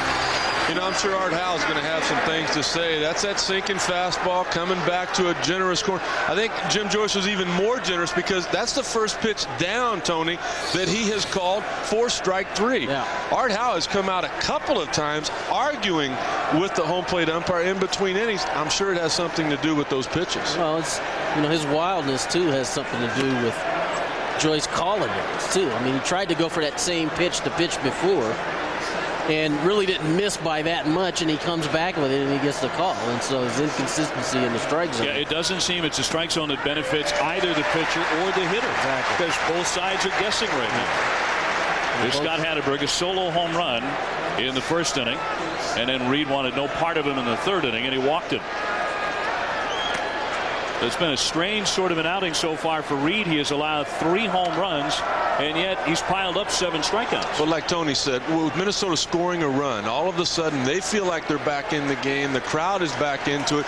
Now it's Rick Reed's job to put up a 0 as quick as you can and get those bats back. That's exactly right. As quick as he can. Put another 0 up and let us get a chance to get another run in. 2-1 pitch hammered up the middle. A slicing line drive hit for Scott Hatteberg. And Reed was wise to walk him in the third inning. Hatteberg is 2 for 2. He just does everything right. I mean, you talk about Derek Jeter, and Tony, you were a great guy in that second hole at being able to move runners, being able to work the count. I mean, you hear about the big names, and you should, the Tejadas, the Chavezes, the big 3. But he has not only been the glue to that lineup in that second spot, again, we talk about the terrific play he made in the bottom of the last half. Hatteberg 5 out of 8, by the way, Rick, in the series. That's a catcher. Yeah. Playing first base like that. Tejada 0 for 2. He has struck out and flied to left. Low for ball 1. As you might expect, teams often have trouble adjusting to the Metrodome after playing in more conventional stadiums, and the numbers show it. The Twins had a 23-3 record in series openers at the Metrodome this season. 23-3 in the first game of the series. Both sides have had difficulty acclimating themselves today, though. Tony, you know better than me. I mean, to play defense on AstroTurf, it's just a quicker game. Yeah, everything's quicker. The ground balls are quicker. The base hits, balls getting in the gaps, getting down the lines. Takes a while to make that adjustment. That's probably a lot of the reason for that record. Reed from the belt. Low again. Green light. What do you think? 3-0. 1 out, a man on, and a home run hitter at the bat. He's got the manager up there on the top step. He wants to see how far this ball might go. Like we talked about earlier, Tejada's a pretty smart pitcher. Taking all the way now 3-1, but it is the 8th 3-ball count from Rick Reed today. That's very strange for him. Yeah, that is so unlike Rick Reed. 3-ball counts. He just doesn't usually have that many. But now he's in 3-1, and this is, you know, good hit and run count, good situation where hitter can be aggressive. Pops it up. Brzezinski and Minkiewicz. Minkiewicz with a play. And he played that like a guy who plays 81 games a year inside the Metrodome, didn't he? He did. So Tejada pops up. 2 away. When you're the visiting team, this is the one thing that they tell you can't do, and that is take your eye off the ball. As he's coming over here to the first base dugout, takes a quick glance to see where the dugout is. Kind of rights himself and makes the play. He also knows going in that direction, that on-deck circle with the donuts and the bats and the pine tar rags. He didn't want to get involved with any of that either. Here's Chavez. He's flied out and drawn a walk. He takes strike 1. Jermaine Dye would follow him if the inning is still alive. Chavez had 3 RBIs in game 2. That was the 9-1 blowout win. Cracked a 3-run homer. Now he's behind in the count, 0-2. Talk about a young player with a bright, bright future. And Chavez, this guy has just really turned himself into a complete player, both offensively and defensively. He hits home runs, plays a great third base. And one thing, talking to Thad Bosley, like to see him become a little bit more patient, but I mean, he's putting big numbers on the board already. What a left side of the infield. Tejada and Chavez knocked out into the alley. Deep drive. Hunter on a run, and now pulls up to make the catch. Chavez hit it well, but the Metrodome held it, and so did Hunter. Jock Jones due up, 3-1 Oakland. Prevailing wisdom says Game 3 of a short series is the critical game for both teams. Well, this series is tied 1-1. Oakland ahead 3-1. But here come the Twins. And Jock Jones almost got grazed by that pitch. There was a little shoving match in Oakland between Przinsky and Chavez. That might lead to an undercurrent in this series. A little message there for Jock Jones, who is 0 for 2. The big lefty Zito comes in, and it is on the outside corner. Or thereabouts. Yeah. Close enough, I guess. Jim Joyce's strike zone has been the topic of a lot of conversation in this booth early on. Big swing and a miss. Jock Jones, who comes from San Diego. He played his college ball at Southern Cal. But in San Diego, Tony, his mom worked in a restaurant not far from your house. As he fouls one off. And you used to stop in and see her and talk about her son, huh? Yeah, she used to tell me her son was going to be in the big leagues one day. And I said, well, where does he go to school? And she said USC. And I said, well, I'll keep an eye out for him. And sure enough, he got drafted by the Twins and got to the big leagues. And now here he is in the playoffs. Down low, 2-2. And didn't you get a chance to work out with him during the offseason? Yeah, I did. Jock Jones is a guy who's an extremely hard worker who really wanted to improve his game. And the biggest thing I tried to talk to Jock about was just, learning the mechanics of hitting and learning what you do well and what you don't do well. And trying to understand why things happen the way they do. And basically, I just put a tee between his legs and said, okay, here it is. Here it is on the outside corner. Go ahead and hit it. Did he check? They appeal. And he held it. No swing. And so he's had a great year this year, and everything he's done on his own. You just give him some words and you let him go, and he's had a great year. Yeah, but Mom loves you too. 3-2 pitch, and he takes ball 4. So Jones is on as Zito walks the leadoff man here in the 5th. Even though he didn't do it quickly, Rick Reed did put that 0 up in the top of the 5th inning, and his offense is right back at work. And the guy that gets that offense going is on first base now. I looked for a bunt for a base hit kind of thing. Some way to advance those runners, bring the big boys up, let them do their thing. That's a great description, because I think that's exactly what the Twins want to do here. Now you got your leadoff man on. You got your number 2 guy who can handle the bat. He can bunt. You can play hit and run. You can do a bunch of different things. And the middle of your order coming up, if you're a Minnesota Twin fan or you're a Minnesota Twin player, this is exactly where you want to be. Boy, a little push bunt right now in the direction of the second baseman. Mark Little has to play closer to second base for a possible double play. You might have yourself a base hit. Guzman, an excellent bunter. And he can also bunt for a hit. Now, Tony, bunting on turf, though, that's a different animal. He's been able to master it, but it's tricky. It's not the same as bunting on grass. It is not. It's much tougher, I think, bunt on AstroTurf. A strike into Guzman, and he was not squaring around. The count 0-1. Well, as we talked about earlier, turf just speeds the game up, and the key to a good bunt is to be able to deaden it. Take some of that speed out. You really got to have soft hands to get that done here.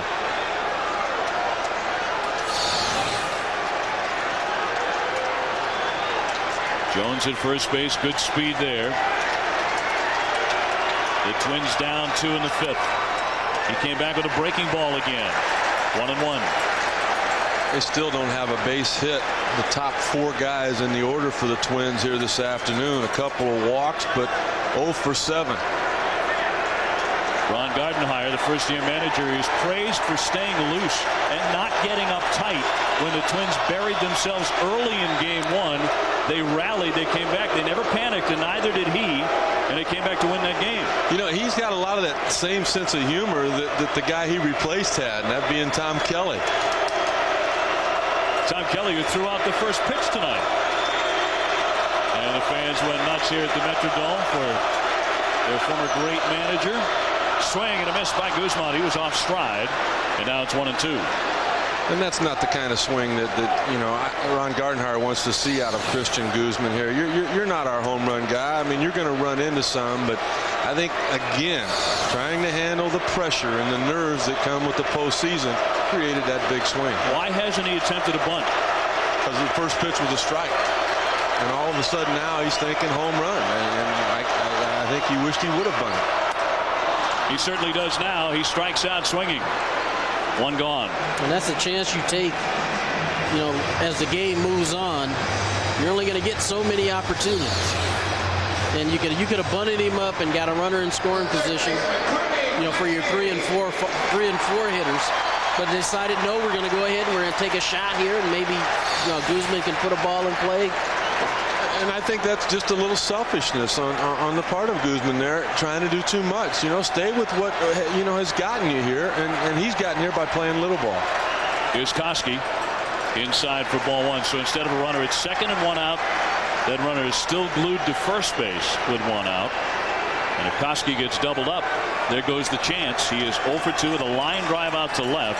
He's also been struck out looking. Well, the other thing is I think Gardenhire knows his club better than we do, that's for sure. And he's got Koski and Ortiz coming up who are capable of hitting the ball out of the ballpark. He's still, okay, Guzman strikes out. I'm still going to give my 3-4 hitter a chance to do his thing, too.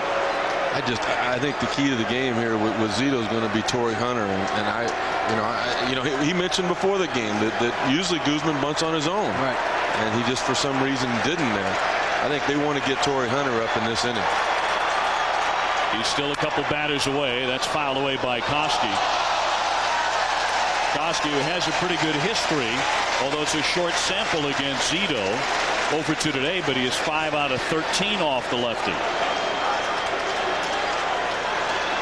Talking to some of the Twins players today, everybody felt like he was the guy who was swinging the bat the best for them. So it's 15 home runs during the 162-game schedule, and that's wide. They count 2-1. Tony, I thought it was kind of funny. Right as batting practice started for the lineups, you kind of disappeared. Yeah. And then I found out why, because Jock Jones come up and he goes, "Where's my boy at? Where's Tony?" And not 2 minutes later, David Justice come up and he said, "Where's Tony at? I want to talk to him about something." You were going to get pulled apart. Try to be impartial here. You know what he wanted to do? Justice said he just wanted to touch Tony. He wanted to rub his shoulders a little bit, see if he could bring a few more hits into that bat through osmosis. That's what Dave Justice had in mind. Yeah, but then he had me rub the bat when he couldn't find you, because he said, "Sut, all those hits you gave up, you might have one for me." The 2-1 pitch to Koski in there for a strike, and you can see those knees give a little bit on Koski. 2-2. This is a good breaking ball right here. When you can straighten up a hitter and make him pause just for a split second, that's enough. And now you get him to chase that high fastball because of the different eye levels Barry Zito can create. Jones at first. Outside and blocked by Hernandez, but it's a full count. And both of these pitchers are not exactly zipping through their innings. They are laboring somewhat. It is only 3-1, but they're throwing a lot of pitches, and the crowd is back into it. It's a hitter's count for Koski. I was kind of surprised he didn't go with that fastball about 6 inches off the outside corner that he got strike 3 called on the last at bat with Koski. That could be coming right here. I'd hate to take that chance on getting that call 3-2. And Koski's not. He's going to be looking, you know, for that ball out over the plate. Look at all those pitches for Zito and Reed. But both sides have been patient. The runner goes, and that one's tagged deep to left center. Justice on the run to the track on the wall. It's off the fence. Jones comes in to score. It bounces deep into the outfield. Koski into third with a triple.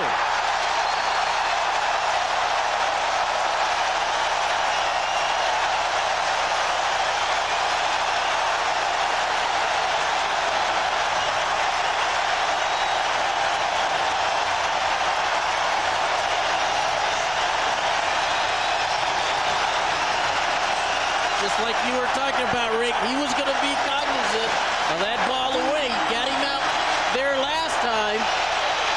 And this one's up a little bit, and Koski went right with it to left center off the wall. Boy, even you have to be impressed with the approach by Koski. I mean, he's not taking a bad swing. He has been right on everything with Barry Zito tonight. The A's have to tug in the infield. Here's Ortiz. Little bloop shot, broke the bat, caught out of the air by Chavez in fair territory for the out. An outstanding play by Chavez on the hard charge. Well, it really was a terrific play, but once again, the inexperience in postseason is coming out in the lineup for the Minnesota Twins. I mean, David Ortiz acted like he was the guy in trouble instead of Barry Zito. I think that crowd, that they're going to have to forget about that and stay within themselves.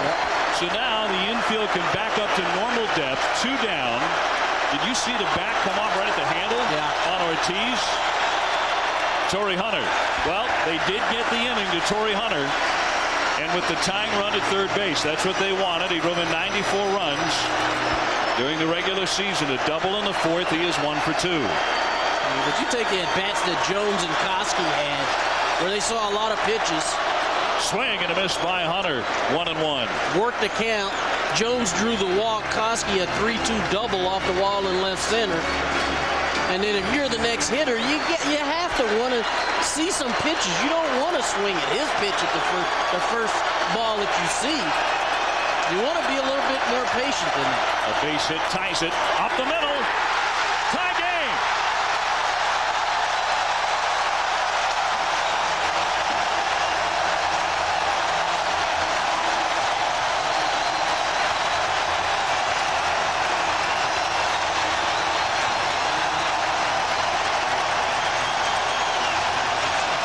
He's the guy. They know to win this series, they probably need to win both of these ball games. To get that done, Torrey Hunter needs to come up big. Well, why wouldn't he? He's done it all year for him, Tony. Well, he's also pumped because that's that run that went under his glove in the first inning, and to be able to deliver the tying run sure makes his day a whole lot better. Hunter with 23 stolen bases during the season, looking to keep this crowd, which is just on fire right now, still on its feet. Minkevich 1 for 1. He has singled and walked, but the Twins, who are down 3-0, have fought back to tie it in the Metrodome. And they have Zito on the ropes here in the bottom of the 5th.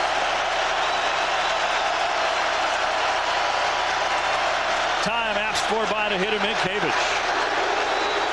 This place is unbelievable. It is. I mean, that's a good job on Minkevich right there to try to calm himself down. I mean, look at him in the rafters up there. Tony, I think they're growing people here this afternoon. There weren't this many people to start with. The decibel level has gone as high as 107 in this game. That was on the triple by Koski. I mean, it is difficult to hear when you're 2 or 3 feet away from somebody, and it's actually painful to have to listen.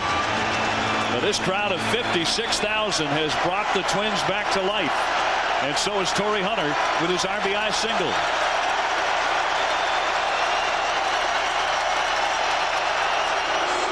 I mean, they don't even need seats in this place. I know everybody's on their feet anyway. And they have been. This is great. Why wouldn't they be? That's a fun team to watch. Well, when they count them all up, it may be the largest crowd ever to see a ball game inside the Metrodome in the playoffs. Hunter holding, and that's a strike to Minkevich. 0-2.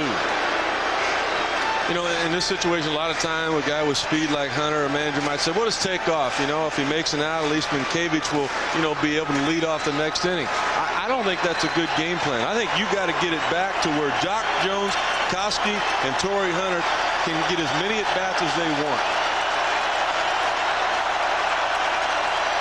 Zito from the set. The 2-strike pitch. Fought off by Minkiewicz. Barry Zito earlier this season, in fact it was on September 8th, he beat the Twins here in the Metrodome 6-0. That was a 3-hitter over 7 innings. But he also suffered the shortest outing of his career against the Twins, and that was in July of 2001. They got him for 6 runs in just 2 innings of work. And today he has given up a 3-0 lead. And another throw over.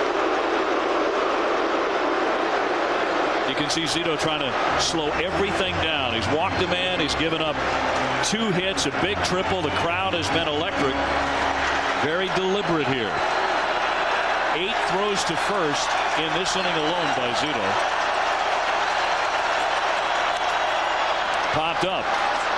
And Chavez with a play. Keeps his eye on it the whole while to make the catch. Corey Koski really got it rocking with his triple. He barely missed a home run. Hunter followed with the RBI single, and this game is tied. Game 3 in the Metrodome.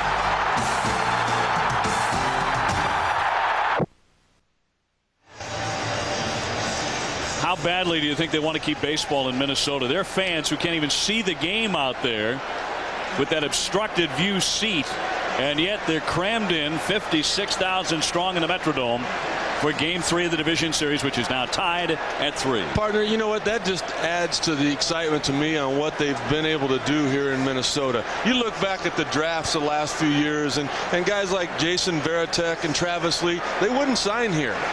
Just a year ago, they didn't draft Mark Pryor, #1, because they knew they couldn't sign him. And yet, you know what? It didn't matter. They're getting it done. 55,932 the announced attendance. That is a new franchise record inside the Metrodome. Jermaine Dye pulls that one foul down into the corner. He is 0 for 2 today, and he's had a tough go of it at the plate twice, caught looking on a 3rd strike. He's had difficulty in the playoffs before, just a 205 postseason average.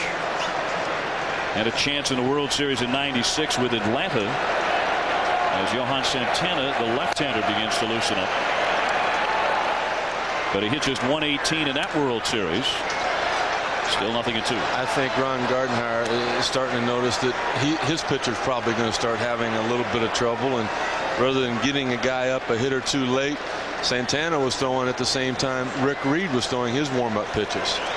Reed up to 99 pitches. And he's just starting the 6th. There's a drive out to left. That one, if it's fair, is gone, and it is. A home run for Jermaine Dye. And Reed can't believe it. The A's back out in front, and all 4 of their runs have come on solo homers off of Reed. And Oakland leads it again, 4-3. And that's what these two teams are made of. You look at the Minnesota Twins, Tony, they got to scratch and claw for everything they get. I was shocked with the opposite field power of Koski. Yeah. I'm not shocked by anything offensively Oakland does. You see, Ron Reed had run that fastball in. That's the pitch that he used to set up Dye to get him out with the fastball away. And that time, he didn't get it in enough.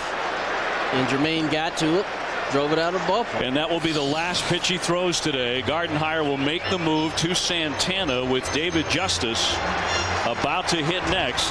He'll bring on the lefty to face the lefty slugger. So Reed finished. It is 4-3 Oakland, and we'll be back.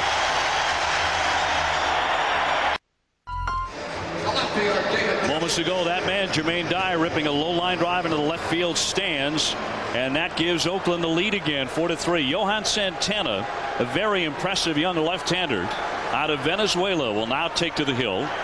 During the season, a .299 earned run average. Rick, look at those strikeout totals. Wow, how about the lack of hits as well? So Santana, who made 14 starts, will face David Justice. Now, he probably doesn't like the fact not only is he facing a left-hander, but Rick Reed is not on the hill. He was 0 for 2 against Reed, and he struck out both times. Although Justice, one of those guys who throughout his career has handled lefties pretty well. Rick Reed disappointed in his outing today. He gives up 4 solo home runs.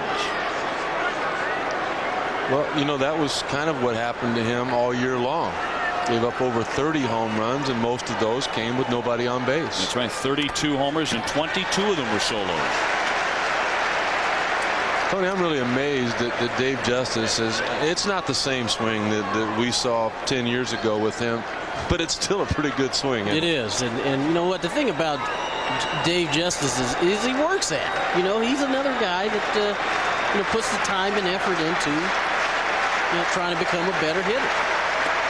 He takes it low. There wasn't a happier guy in the ballpark today than David Justice. Part of it might be he hits about 400 in the Metrodome for his career, but he was acting like a teenager. He was so excited to be playing today. Well, when you're in the postseason, I don't care how old you are, it's still a thrill. It's still something you look forward to every time you get to go. Even 10 times, as is his case. Rivas with a fine stop, throws out Justice. That's a good point, because Justice he's had almost a whole regular season in at bats in the postseason. I mean, 387 postseason at bats. Wow. This is his 110th playoff game. So if you get a playoff series, David Justice is going to play in it. That's the way it works. So that's the key, right? For all those teams out there now, if he's available over the winter, get him. You got to get David Justice. He's the good luck charm. Rick Reed's numbers on today, 5+ innings. He did strike out 8. He had a lot of 3-ball counts and left the game with exactly 100 pitches thrown. Here's Mark Ellis. Ellis has singled and grounded out. Yeah, Don Baylor used to be the lucky charm. He used to go to postseason every year, and I think Dave Justice is taking that crown now. And high fly up around that ceiling. Guzman out. So is Rivas, the second baseman. He calls for it and makes the catch. Torrey Hunter never saw the baseball. Did not. Then when he did, he was ready to turn it on, and Rivas waved him off. Nowhere is there a bigger home field advantage than here. Look at Hunter coming. Like you said, Tony, he goes, all right, I can get there. And then he realized, wait a minute. You know, they know that I was in trouble to begin with. Both the second baseman and shortstop there to help him out. This doesn't show. It even happens here at home to the home team, too. It's not just something the visiting teams have to deal with. Cannot take your eye off the ball. Here's Terrence Long. He has struck out and homered. And in the minor leagues, Torrey Hunter got used to that. He actually ran right through a fence in a minor league park, keeping his eye on the ball. It's a good practice for the Metrodome. Although you don't want to make a habit of that. We just saw Mark Ellis pop up, and with the exception of Ellis, every member of Oakland's starting unit today had playoff experience before this series began. Only one Minnesota Twin had it, and that was Rick Reed, and he's out of the ballgame. Long with a fly to left, Jones there. And after the home run, they went in order. But die connected to put Oakland back in front. And it's Barry Zito, the 23-game winner, back to the hill.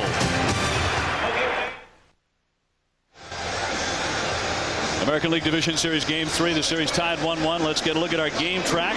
Get you updated on how this game has come to this point. In the very first inning, back-to-back home runs by Durham. That was an inside-the-park job. Followed immediately by Scott Hatterberg, the very next hitter. He knocked it out to right field. 2-0 Oakland. And then Corey Koski with his RBI triple in the 5th inning. Chased in a run for the Twins as they finally got on the scoreboard. But Jermaine Dime moments ago cracking that long line drive down into the corner to give the A's the lead again, 4-3, and that's where we sit. With Minnesota batting here in the bottom of the 6th inning. Rick Sutcliffe, Tony Gwynn, Dave O'Brien with you. Thanks so much for joining us for what has been a very exciting third game of the division series with this incredible crowd of almost 56,000. And they have shoehorned them in here today, and they actually had, you see that little canvas up top there? They usually drop that down. That's down the left field and right field lines and across the center field upper deck. But they've lifted it and they've packed every fanny into every seat out there.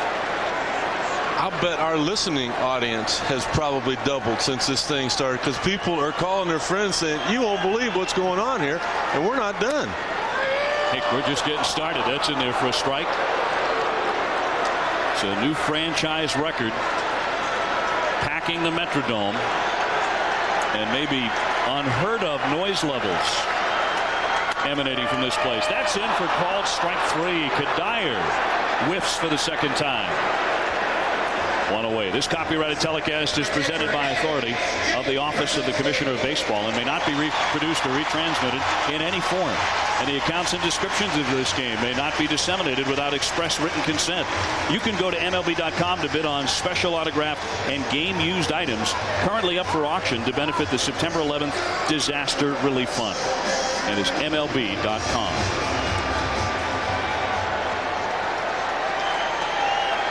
Kadire striking out for the second time. Gives way to A.J. Przinsky. And he fouls one away, but 15 hitters altogether have been struck out on this day.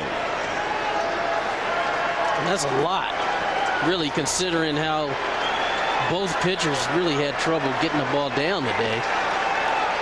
Throwing a lot of pitches up in the zone. And to see that many guys go down swinging is really kind of surprising. Zito has struck out 7.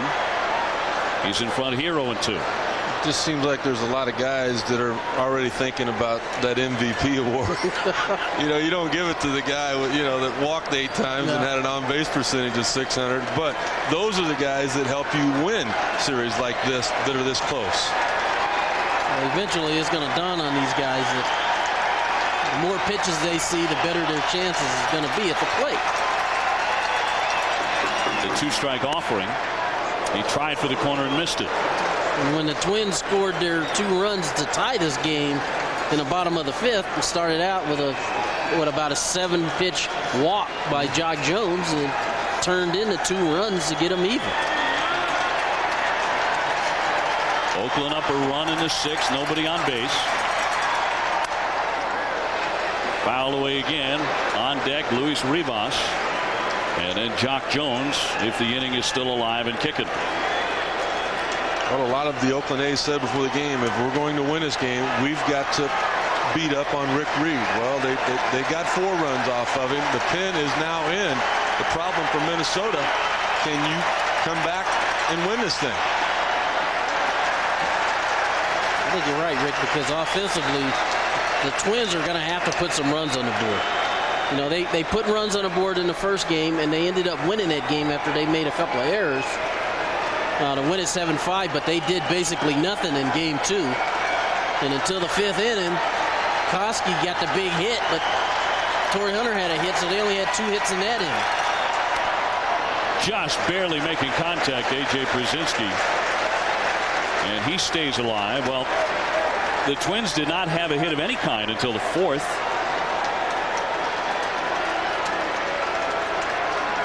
Twins in the division series. They have trailed in 19 of 23 plus innings, and they have never led in this one. Fouled off, and of course the A's jumped on Twins starter Joe Mays in game 2 in the first inning. Eric Chavez with a 3-run homer, and they galloped to a 9-1 win. And so eventually they're going to have to realize they're going to have to find ways to manufacture runs. And the best way to do that is to make the guy on the hill throw a lot of pitches. Well, Zito has done that today. He's up to 108. Przinsky has made him throw 8 as of this offering, and he strikes him out with it. 2 Ks in a row for Barry Zito. 4-3 Oakland, 2 down, bases empty. And tonight at 8 o'clock Eastern, right here on ABC Family, it's game 3 of the Yankees-Angels series. Troy Glaus, one of the strongest hitters in the big leagues, facing the Yankees tonight, game 3, which is the key game in any short series. Joe Torre has said it, and he gets to say that a lot. And of course, it's game 5 in a 7-game series. I think you'd both agree. So that's certainly the case here today, the pivotal contest, and that's what the Angels and Yankees face tonight. Well, and they did the same thing with Rick Reed. I mean, that's what Ron Geidenhauer was thinking. This guy led my staff in victories. I feel like we've got the best chance of winning that game with him on the mound.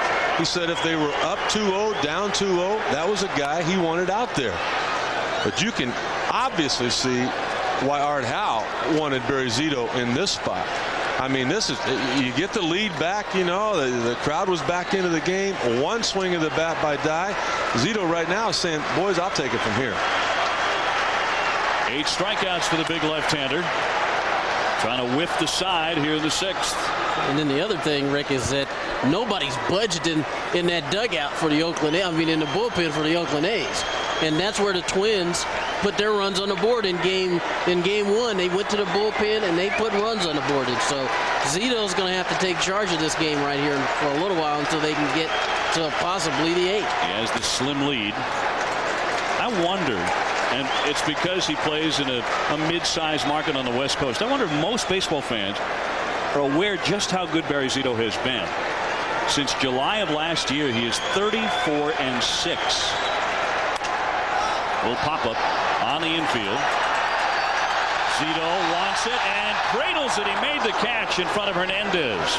You usually don't want your pitcher messing with it, but he made the catch to help himself. 4-3 Oakland through 6. That's how close it is. The Oakland A's with a 4-3 advantage, and that's Barry Zito on the other side of Rick Peterson, the pitching coach. Rick Peterson talking him up. He just zipped through his last inning of work.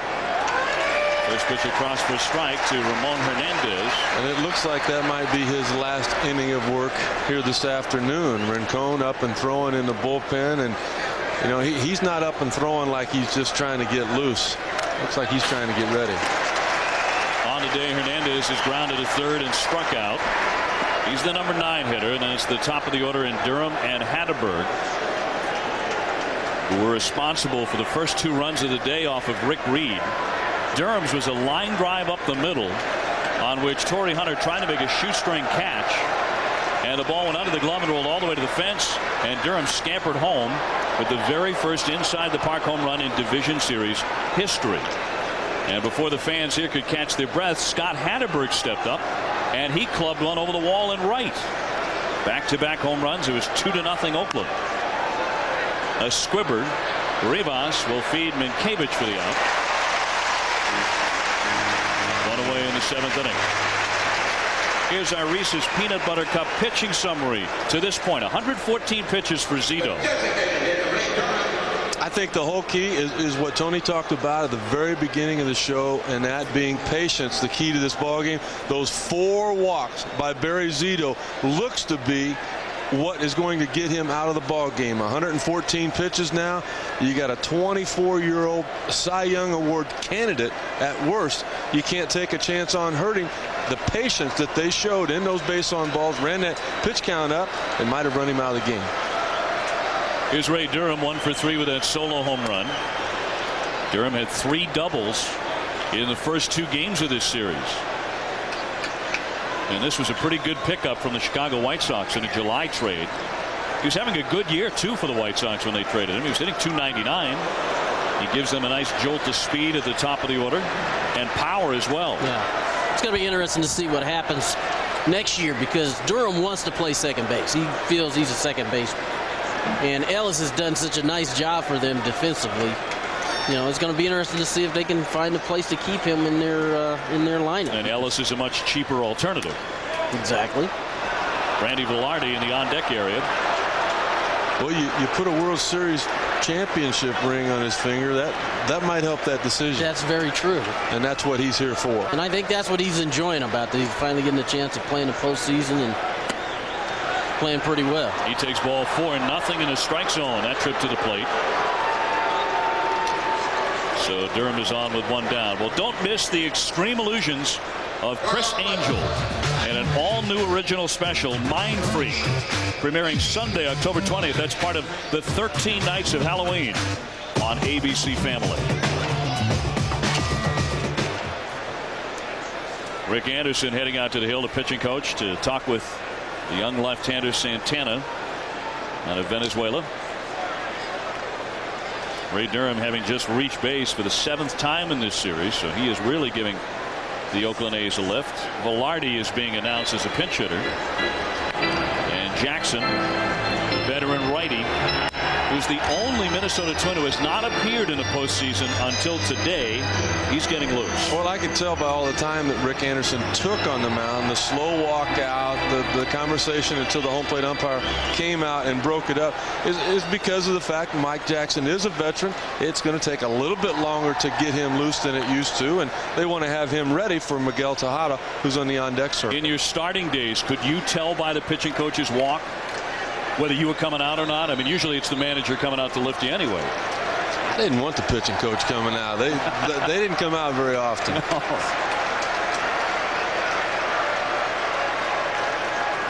First pitch is high for ball one on Velarde as he hits for Scott Hatteberg, who had quite a day with a home run, a walk, and a single. Kind of tough to get yanked out of the game when 2 for 2. Playing both good offense and defense. But he is lifted for the pinch hitter. And that is just low for a ball. Well, this is a pretty good move, though, Tony. Yeah, absolutely. I know you agree. Yeah. You got speed at first base. That's going to take Santana's attention off of a home plate from time to time. You're going to get a good fastball to hit.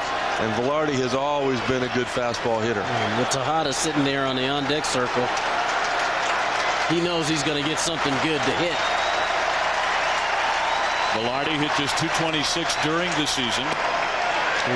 That's a strike to the inside edge at 91 miles an hour. Boy, you got me there. But you can afford to be patient because you know that he doesn't want to. This is going to be the last hitter he faces here. They're not going to leave him in there to face Tejada. So you can afford to be selective here because you know you're going to get a good pitch to hit. And maybe 2-0, he wasn't looking for it in. Maybe he wanted it out over the plate. Durham gets back in. 26 stolen bases for Durham. So we'll see if the move to take the hot hitting lefty hitter Hatteberg on and bring on the right hand bat of Velarde pays off here. Oakland up by 1 in the 7th with 1 away.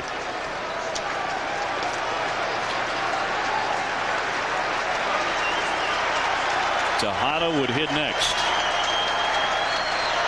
You know, that was an interesting point, Tony, you made there on that 2-0 pitch. Maybe he wasn't looking for the fastball in. He wanted it away.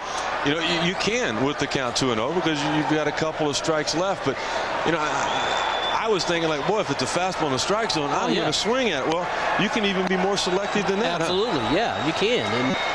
And it comes with experience because Velarde knows Tejada's on the on-deck circle, and he knows this is going to be his last hitter. So you can afford to be a little bit more selective. Now, if you want to look in, you can look in. Slicer foul by Velarde. By the way, the Twins still have not turned a double play in this series. The count 2-2 on Velarde. That was a great move by Santana there. He had been going with the high leg kick, and all of a sudden on that last pitch, he just goes with a slide step. I mean, he just got the ball to home plate as quick as he could, you know, possibly because of Durham maybe wanting to run, but he got Velarde well behind on that swing. Absolutely. So now you got 2-2. You're just trying to put the ball in play here. He stays in there. And Tejada remains in the on-deck circle. You also saw the left-hander J.C. Romero warming up alongside Mike Jackson moments ago. And that's because of what Art Howe has done with his lineup. Exactly. You know, right. He didn't throw all those left-handers together saying, you know what, I'm going to just try to get Rick Reed. He set it up for this part of the ball game in case they got into the bullpen, things were close. You put a lot of pressure on the opposing manager. Because after Tejada, you got Chavez, right, the left-hand hitter. That's why Romero's warming up. But it is tough to manage against the Oakland A's. They can all hurt you. I mean, that's how you win 20 straight. That's ridiculous. That is. It's still sick, isn't it? It is. We talked about that before.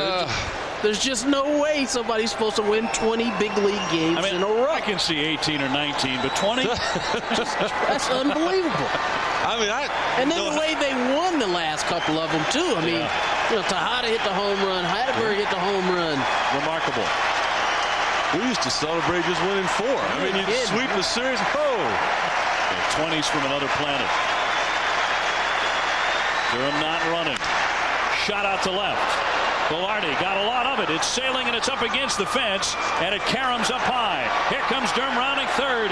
The throw coming home, not in time. And Brzezinski double clutched and had no throw to make to third. Velarde in there. 5-3 Oakland. And the A's putting pressure on Minnesota and on the Twins bullpen here in the 7th inning. Velarde knocked it to the base of the fence and a run in. You know, he's got that experience, Tony, that being Velarde. He had to work the count to get it to where he wanted. Then he had to just put it in play. Right. And then he got the pitch finally that he liked, and he was able to do something with that. So Velarde with an RBI double coming off the bench. Jackson coming in will return to Minnesota in a moment.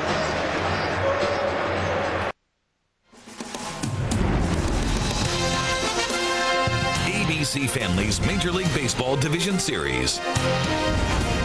Brought to you by Bear Aspirin. Take it for pain, take it for life. Oakland beating Minnesota at their own game, and that being the speed factor involved. Really the only speed Oakland has is Ray Durham. Well, you just saw it with him scoring from first on that double. That double by Velarde, he takes third on the throw to the plate, and that pushes in the infield for Minnesota. They're all tugged in for Tejada. 1 out, and he fouls one back. An aggressive first swing for strike 1.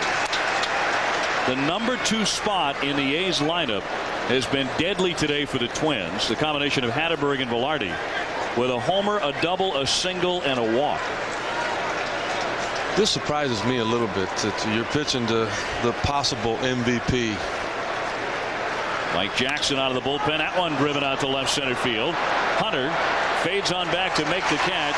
Tagging up easily to score is Velarde. Yeah, they pitched to him, and Tejada drove in the run. I was really surprised at that. I kind of thought that Tejada might be intentionally passed. You got a left-hander, a power type guy in the bullpen to come in and face a left-handed hitter. Tejada, you're not going to strike Tejada out if you're Mike Jackson at this point. You know, Mike's a veteran type guy. He had a good year, but he's not a power type guy anymore. He's not a closer. Tejada, I mean, that was just a gimme for him. Well, 131 during the season for the MVP candidates. So many of them big hits. And he continues to make his case in the postseason. Here's Chavez with the bases empty, but no longer as he scorches a base hit the other way. So Chavez goes to left. I knew he was going to swing at the first pitch. he didn't want him to come bring that left-hander in. Exactly right. He told me before the game, I've got no chance with any of the 3 left-handers they have. He didn't care where it was. I'm going to hit it. Well, that ball was down low, too. That's just served in the left field right there. I mean, and he'd even tell you. He said, I wanted to hurry up and swing the bat before that left-hander came in. And he's looking at Thad Bosley in the dugout right now saying, hey, I told you I could hit the ball the other way. Here's Jermaine Dye. He struck out his first 2 times up and then ripped a solo home run in the 6th inning. And the A's have bolstered their lead to 3. This one scares me, too, as far as Minnesota's concerned. I mean, Dye, you know, he hit a home run in his last at bat. He's hot, and you know, Mike Jackson throws a lot of sliders. We all know that. And if he's not perfect with them. He's thrown a lot of them, too, over his long major league career, 16 years. Gardenhire brings him in here in the 7th inning. Mike Jackson, 37 years old, so that makes him truly the old man on the hill for Minnesota. They are the youngest team in the playoffs as far as average age. Popped up by Dye. Mankiewicz looking for it in foul ground, and that's it. But a big inning for the Oakland A's as they strike for 2 more. The fans will stretch in Minnesota, and the Twins will try and catch the A's. Oakland in the top of the 7th, scoring twice more to take a 6-3 lead. And now they turn to the bullpen and the little left-hander out of Mexico, Ricardo Rincon. They worked him a lot during the regular season. And it's not just the big 3 of Zito, Hudson, and Mulder. It's a tough bullpen, Tony Gwynn. Oakland's bullpen had done a nice job, really, for the A's all year long. And then really until the other day when the Twins put some runs off the board off the guys in the bullpen, that's really one of the few times that they hadn't been able to do the job. Jock Jones will kick things off in the bottom of the 7th inning. Barry Zito in line for the win. He went 6 innings, giving up 3 runs, 5 hits, a quality start. He struck out 8. Now it's up to the pen. and maybe up to this crowd to electrify the Minnesota club. It's the top of the order for the Twins, and the 4th time in this game that Jock Jones is leading off an inning. So this is where it has to start if you're a Twins fan.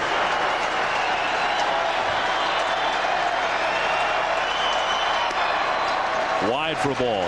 You know, Rincon had picked up from the Cleveland Indians. You know, one of those little trades a lot of times it would have gone unnoticed had he not been on the mound in the month of October. He got out of Cleveland about the same time Chuck Finley did. Yeah. He appeared in a career-high 71 games between Oakland and Cleveland. Big swing and a miss by Jones. He's not a big guy, 5'9", 190 pounds, but he's done the job for the A's. A fastball slider change.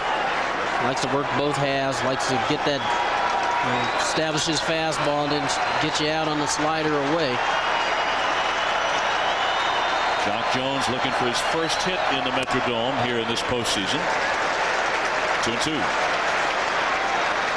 That's some pretty good patience there. That's a good hard breaking ball. Well, what strides Jock Jones has made this year. He has. I think he's starting to become that player that even he thought he could become. He beat up Oakland this year. Hit .357 against him, and there's a base hit. Jones is aboard, and a start for Minnesota in the 7th. That's just excellent hitting right there by Jock Jones. Rincon threw him the slider to pitch before and tried to paint a fastball on the outside corner.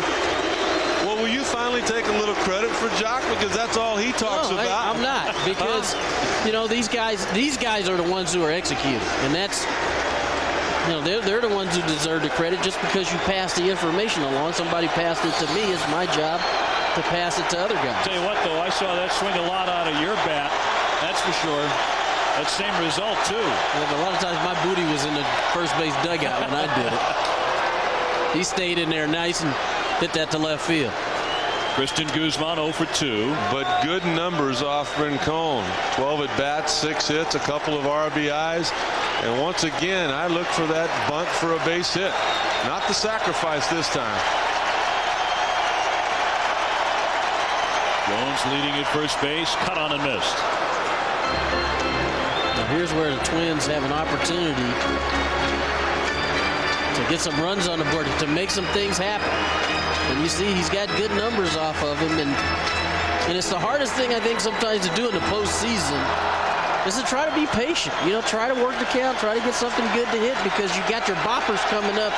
3, 4, and 5 are sitting right behind you. That's Koski, Ortiz, and Hunter. Corey Koski, another left-hand bat, scheduled to hit next. And Corey Koski drove, you know, got you to 3-2, hitting a double lander off of Zito. And so I don't think it really matters if he's facing a lefty or righty.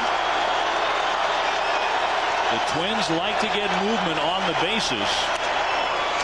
And his last at bat before he struck out, though, Guzman, who can bunt anytime he wants. He has a full green light to drop down a bunt at will. Decided not to. After Jones had walked, he wound up striking out. The Twins came up with a big run in the inning, but then gave 2 of them back. Well, you can see with Chavez in there at third base, they know even with 2 strikes, he might lay it down. Swinging away back to the net. You know, and that's where you set things up in the regular season for late in the year, isn't it, Tony? Yes, sir. He tries to bunt on him maybe in the month of April or May with 2 strikes. Those advanced scouts throughout baseball said, hey, he'll bunt with 2 strikes. Now you never do it again, but you've got the infield where you want it. That's very true. 2 hitters, man. You're always setting us up. Well, it's not just the hitters. I mean, you know, pitchers pay attention to hitters. Hitters pay attention to pitchers. That's the way it's always been, always will be. Rincon with a 2-2 offering. Struck him out swinging. Guzman out of the number 2 spot, whiffs for the 2nd time today. 1 down. We've got some kind of day lined up for you tomorrow. The Major League Baseball playoffs continue at 1 o'clock Eastern. It's the A's and Twins game 4 right here on ABC Family. Then at 4 o'clock Eastern, the Yankees and the Angels. Game 4 on Fox. Also the Braves and Giants. They play Game 3 on FX. And at 7:30 Eastern, the Diamondbacks and the Cardinals do or die for Arizona on ABC Family. St. Louis ahead 2-0 in that series. Here's Corey Koski. A strike to him. Koski in the game, 1 for 3 with an RBI triple. I just love his approach. I mean, that ball was 6 inches off the outside corner. Yep. And you know, he's not complaining. All right, that's 1. I'm not going to worry about that. This is a baseball player here. Didn't start out that way, of course. And in fact, he was a very, very good hockey goalie growing up in Manitoba, Canada. He had a big home run in Game 1 in Oakland, knocking that one into the stands in right field. He drove it a long way, 15 home runs during the regular season. In fact, he got to the highest level of junior hockey as a goaltender in Canada. He was also a top player on the Canadian national volleyball team. So you're looking at a marvelous overall athlete here. He checked and it's in there for a strike. Koski didn't think so, but he's going to walk away. A strikeout victim, back-to-back whiffs by Rincon. Almost like he was looking for that slider, thinking he's going to get a breaking ball. And you know, it's been a little inconsistent, that pitch down being called for a strike. And Tony, anytime I see a catcher bringing it up or bringing it towards the plate, I'm thinking even he thought it was a ball. Yeah, I agree with you. I just think that I think your first observation was probably right. You know, he threw a slider last time to Jock Jones and came back with a fastball away. And he just decided to throw him a fastball there, and then Koski was surprised. Struck him out. Well, Rick Peterson to the hill. 10 strikeouts incidentally for the Oakland pitchers today. Kelty has come to the on-deck area. He's going to be announced as a pinch hitter. He's a switch batter.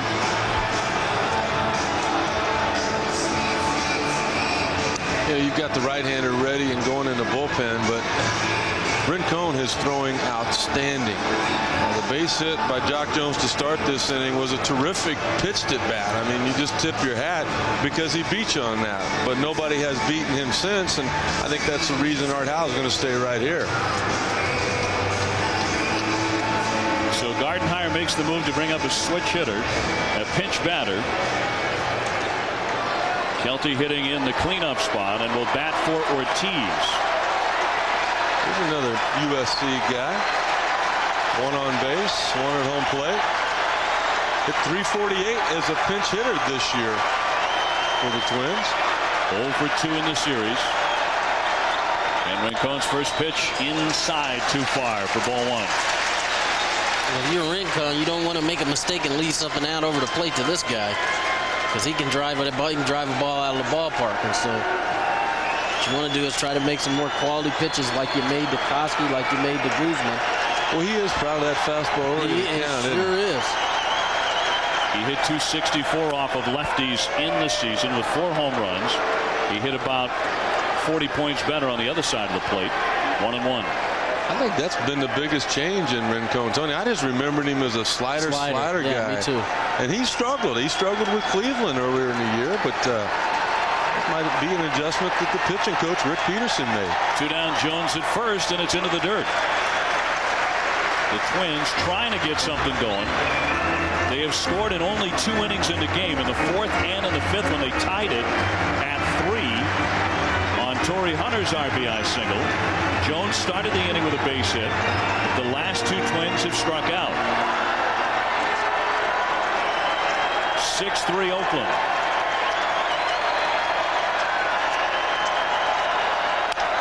Grounded hard, fair ball, but Chavez is a Gold Glover. He'll use the turf beautifully, and even with the slide, they get the out at first base. The A's made a couple of mistakes early, but none lately, and they're up by 3 after 7. Welcome back to our baseball studios. A little over an hour from now, Jeff, we'll see the Angels take on the Yankees. 6 home runs have been hit in each of the first 2 games, and Ramon Ortiz is on the mound. He gives them up. Well, he does. Ramon Ortiz has electric stuff, but if he's not down in the zone, the Yankees are going to shock him. Well, they'll hit him out. Giambi is 4 for 7 in the series, folks. He's batting over 500. Mike Mussina, the wily veteran, he'll go for the Yankees. 8 o'clock Eastern time on the ABC Family Network. Back to you. Ravi, thank you very much. A couple of looking dudes there. J.C. Romero coming out of the pen for Minnesota, where he put up a spectacular year for a situational lefty, a 191 ERA. You pitch in 81 games, and you are called upon, Tony Gwynn and Rick Sutcliffe. And he was called on a lot. He did a nice job, too. And speaking of sharp-looking guys, here's David Justice, formerly one of People Magazine's 50 Most Beautiful People. Sut, you got a couple of those, right? Once again, I got snubbed. David 0 for 3. He has struck out twice. So we keep doing those post-game, these postseason games, though. You get some love. They'll take care of you. Y'all hear that? They'll Tony Gwynn said that. FaceTime. FaceTime for the big fella. That's what it is, man. We kind of keep to ourselves, you know. I also need to find out who your tailor is. Your stuff's a lot nicer than mine, man. I don't wear it as often. I don't do as many as you do. You got another job. 8th inning, here's 6-3 Oakland, and Justice grounds that one weakly. Luis Rivas scoops and fires. Close play, and he just got him. But Justice certainly didn't quit on it. Quick chat with the first base up. Mike Winters, 1 down, here the 8th. Boy, Tony, it's such a great advantage up here watching the range that this team has defensively out there. You seen anything like that in baseball this year? You know what? Not since the Cardinals a long time ago when Whitey Herzog was a manager, where they played with Ozzie Smith and Tommy Herr, Terry Pendleton. There's guys that just they were super quick. They covered a lot of ground, and they made the plays. Hey, in this current edition of the St. Louis Cardinals, talk about infields with some range. Now the loss of Scott Rowland, of course, he may not be available again until the World Series. We found out today, but David Justice found out that Rivas can go and get it. Yeah, and his teammates, though, are patting him on the back because he almost beat that play out. Yep. Mark Ellis 1 for 3 with a single. He jumps away from that pitch. Ellis acquired as part of a 7-player deal that brought Johnny Damon from Kansas City to the Oakland A's. That was before last season. Of course, Damon has gone on to become an all-star with the Red Sox. And Ellis is entrenching himself as the everyday second baseman for Oakland. Just kind of laugh, with Justice, laughing with them. Somebody said, Dave, the last time you played here, that would have been a base hit, huh? What do they say to you, Tony? Something like that, something to the effect of that. They congratulate you for getting down the line, but also reminding you that 5 years earlier, you might have beat that. When you're 36, they congratulate you just for getting up the line. You know what? In one piece. And all Dave has to do is say, hey, I got almost 400 postseason at bats. You betcha. When you get to my territory, then you can pop off. Check those stats. Ellis takes a strike. He thought he had ball 4. That's what he was gunning for. Now a full count. Well, he might have made Jim Joyce a little bit upset there too. That pitch looked to be a pretty good strike. There's no reason to to take that. You can take that pitch, but don't take off walking like you think it's ball 4. Umpires don't like that. Romero comes in. Routine ground ball to Guzman, who hoovers it up. 2 up, 2 down. He likes to show off that arm, doesn't he? Why wouldn't he? He's got a little Rafael Furcal in him. I mean, he's throwing it hard to first base as their pitchers are throwing it to home. He's throwing it harder than Rick Reed was. That's what I want to do. I want to get a gun on an arm like Guzman's and Furcal's just to see how hard they're throwing it from short to first base, especially the first touch of the ball game. I'll bet it's in the mid-90s. Here's Terrence Long. 1 for 3 with a home run. He crushed the ball toward the upper deck in the 4th inning. And just hit the daylights out of it. He takes that first pitch.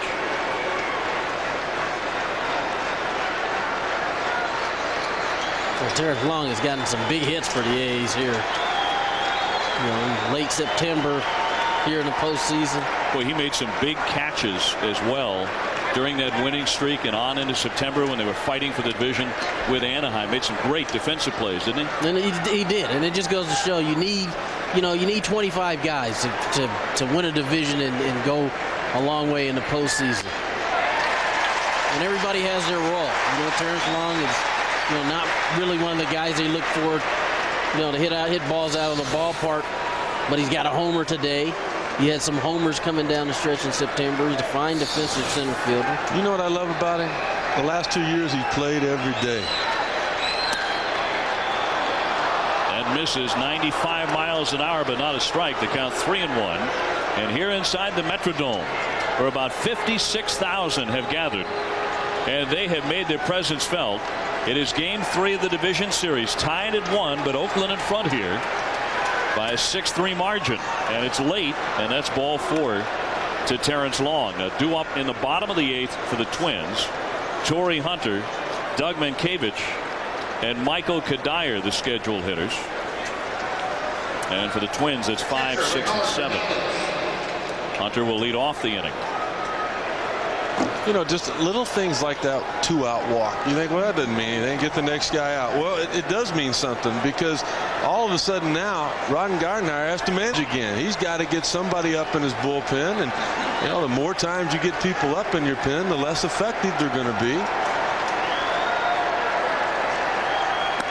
First pitch on the inside edge against Ramon Hernandez, who's 0 for 3.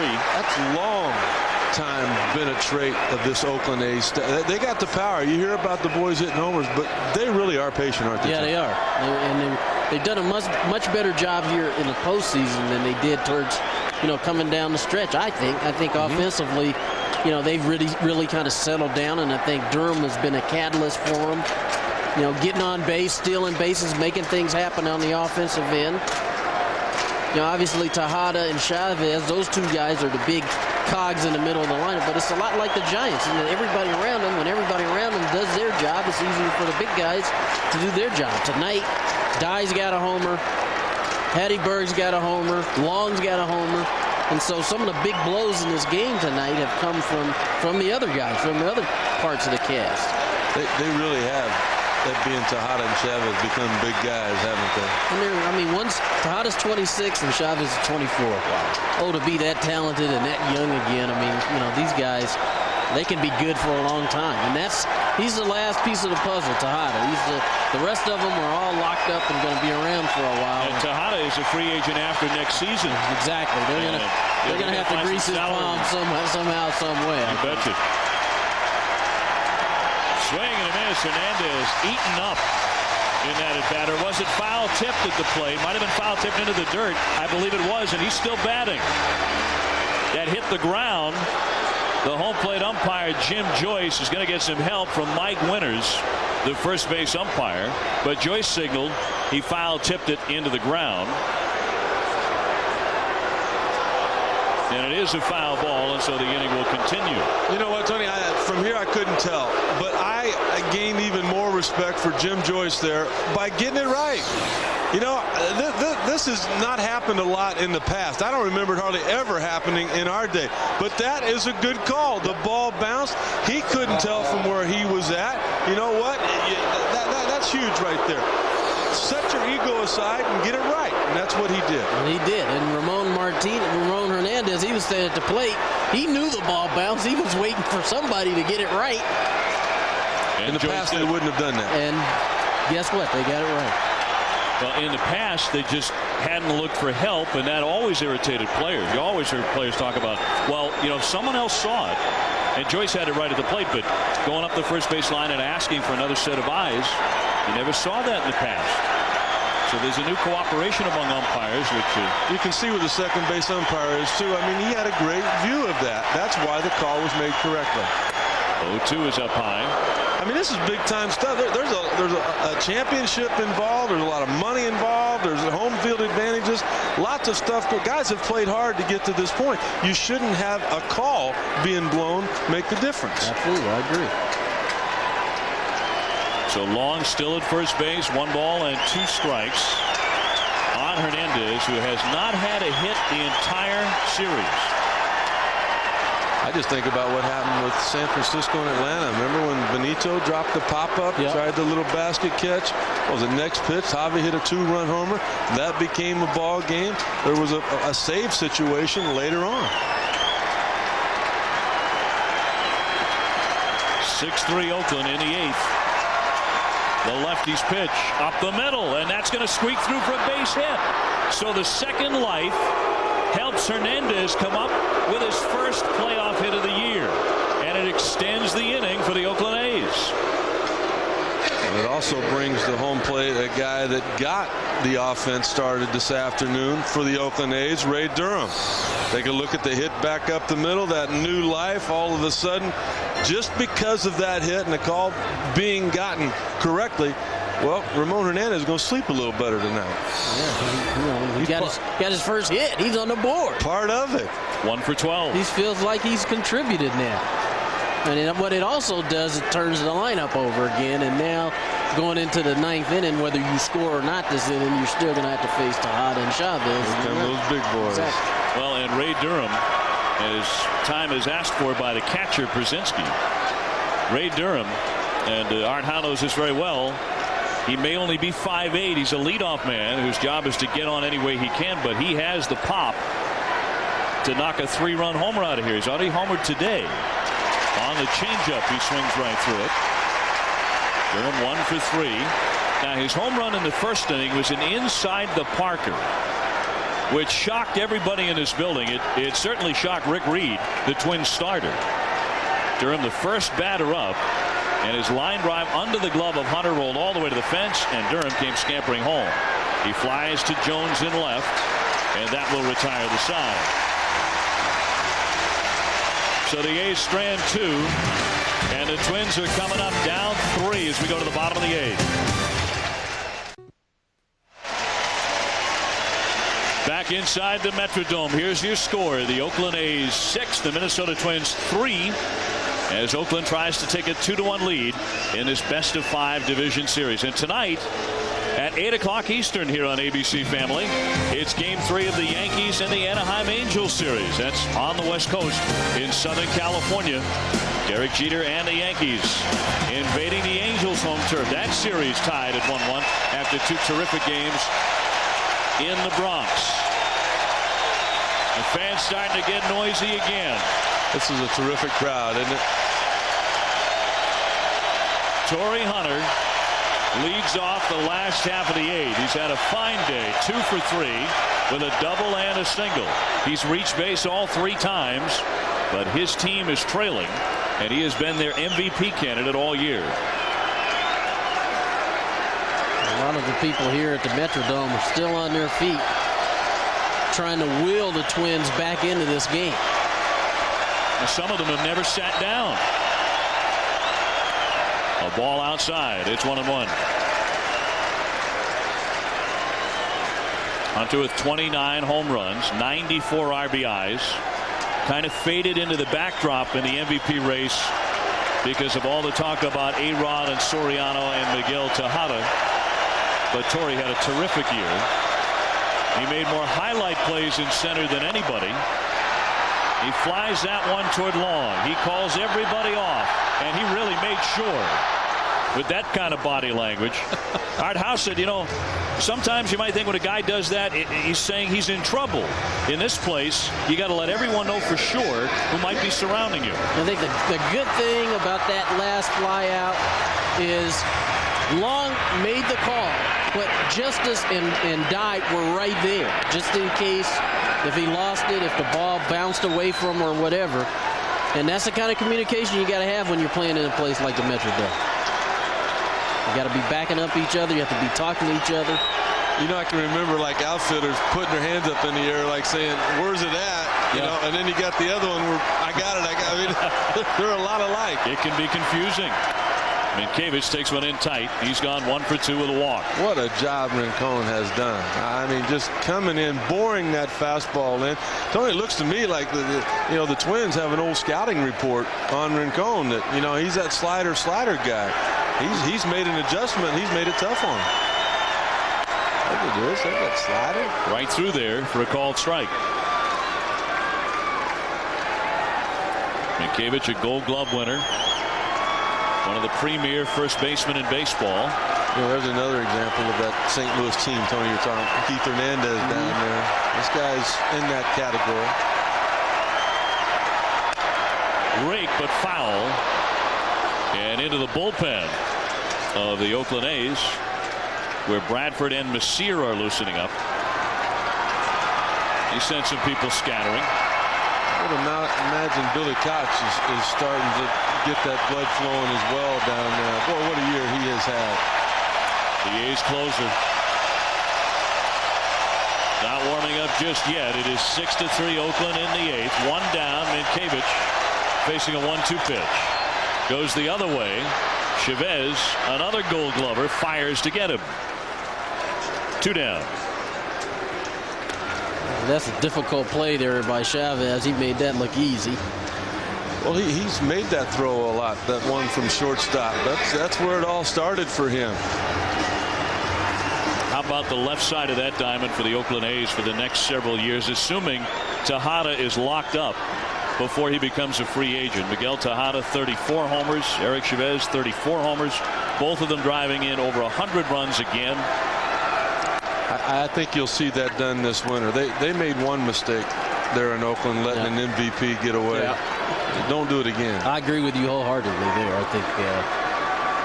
Hey, there are a lot of smart people in the Bay Area for baseball, and it looks like the Giants are about to extend an offer to Dusty Baker to come back and manage again. There had been some thought they might want to wait until the playoffs had concluded to see how far Dusty would take the Giants this year. But the reports out of San Francisco are they're close to making Dusty Baker an offer. Well, they've averaged 90 wins since he took over that club. What more you want? No, they're in the hunt every year, regardless if they make a move or not. They're fighting for a playoff spot. Kadire 0 for 3 with 2 strikeouts. He's also flying to center. But you know how some of these clubs are. You know, they have their own philosophies on how things should be done. And, you know, wait till Dusty becomes a free agent, and then we'll decide what we want to do. Wait till Tejada. Who else could have gotten the production he got out of Kenton Bonds? 2 guys that don't even like each other. Swinging a line drive, sucked into left by Kadire. It's a 2-out single.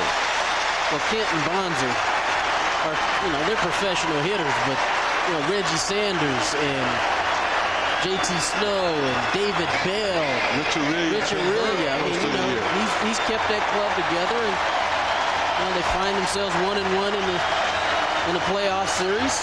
Well, Minnesota finds itself in a 1-1 series with the Oakland A's and down 3, but they're trying to rally here. With 2 down, the hitter is A.J. Pierzynski. The catcher has walked, singled in a run, and he has struck out. He has 5 hits in the first 3 games.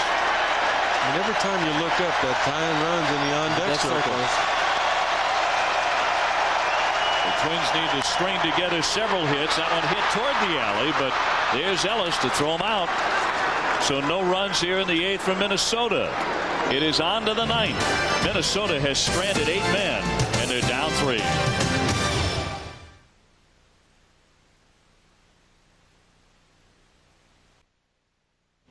Well, like the Metrodome, Edison Field will be packed, waiting to see Garrett Anderson. First game at home for the Angels. Not seen on that graphic, his .500 batting average. That's coming up at the top of the hour.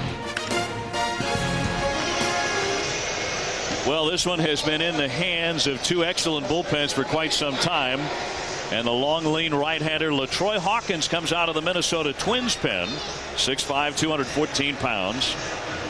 That's just about perfect for a guy working in 65 ball games. A 6-0 record, Rick, with an ERA barely over 2. You know, I mean, he struggled last year closing the 9th inning, and not everybody can do that, Tony. I mean, he does a terrific job right where he's at. 7th, 8th type inning guy, and you know, he struggled as a starter early in his career, but he's really found where he's supposed to be. Randy Velarde came off the bench and socked an RBI double in the 7th inning. There different things happen in that 9th inning. You know, I mean, it takes a different type mentality. You know, there's no doubt in my mind he's got the stuff to close, but you know, he to me was one of those guys when a save would get away from him, well, 2 or 3 would follow that. You know, he wasn't able to turn the page like some can. Velarde 1 for 1, takes up top for ball 1. You really have to have that mentality of, hey, I'm going to go out and give it all I have, and if I succeed, great, and if I don't, hey, I'll bounce back tomorrow. Billy Koch, the Oakland closer, getting his warm-up tosses in down the right field line. Velarde goes right through it. 1 ball and 1 strike. Just easy gas from LaTroy Hawkins. I mean, you know what's coming. It's going to be that good fastball, but most of the time you can't catch up to it. It's impressive. I mean, just nice and easy. It's like he's flicking a ping pong ball. 1-1. Velarde fouls it off. Tejada next, and then Chavez. So Hawkins is certainly going to be tested, and it's just vital that he keep the score right where it is. Absolutely. Absolutely vital. Especially with Koch, the flamethrower. You know, he's kind of been their good luck charm, too, coming out of that bullpen. When you're 6-0, that means they're scoring some runs for you when you get into the game.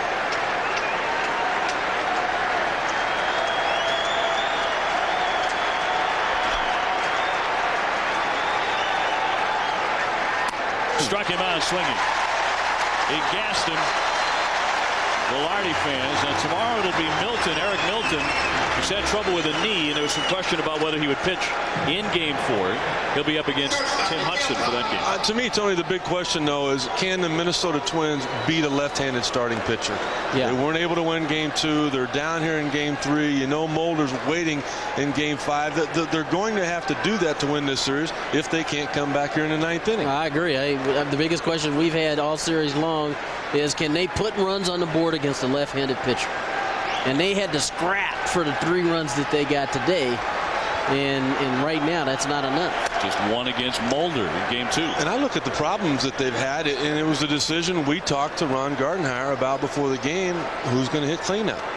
And that cleanup position today just has not gotten it done. They're 0 for 4. They've left 3 guys on base. 2 of them were in scoring position. That's not what your cleanup guy is supposed to do. Tejada hitless, although he did drive in a run with a sacrifice in the 7th inning. And so Miguel Tejada batting here with the bases empty in the 9th inning. The A's with a 6-3 lead. 2 big runs in the 7th inning. It was an inning that started with a Ray Durham walk with 1 down. Velarde came off the bench with a big double, and Tejada would drive him in moments later. Tejada got a piece of it, but foul tipped it into the mitt of Pierzynski, and so it's 1-2. The A's have really spread around that offense. 9 hits by 8 different guys. That is the jersey of Almeida Sainz, who is injured and not able to participate in the playoffs anymore, but he is there in spirit, and certainly his jersey is present.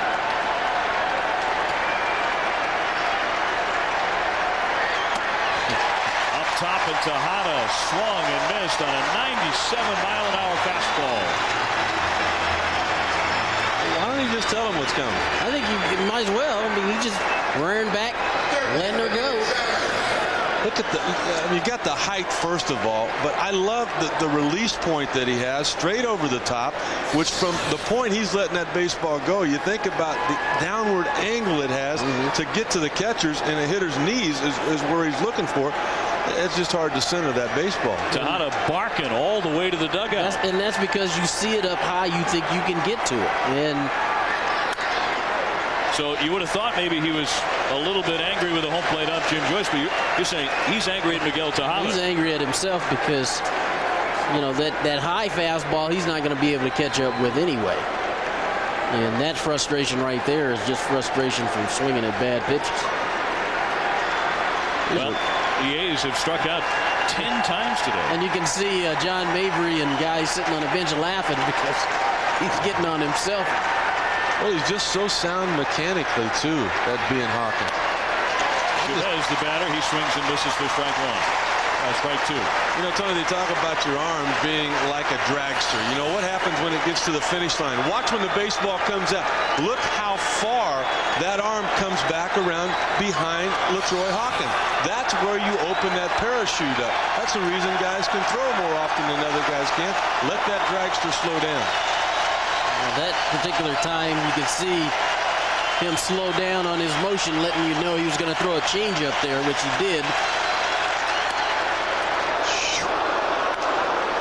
Popping that mitt again in 97. It's a pretty good dragster there. Yeah, 97. You better open a parachute up on that thing. Offensively, you better be ready to pull the trigger on it, too. Bottom of the ninth coming up for Minnesota. Rivas, Jones, Guzman. Into the dirt and taken by Chavez. 2-2.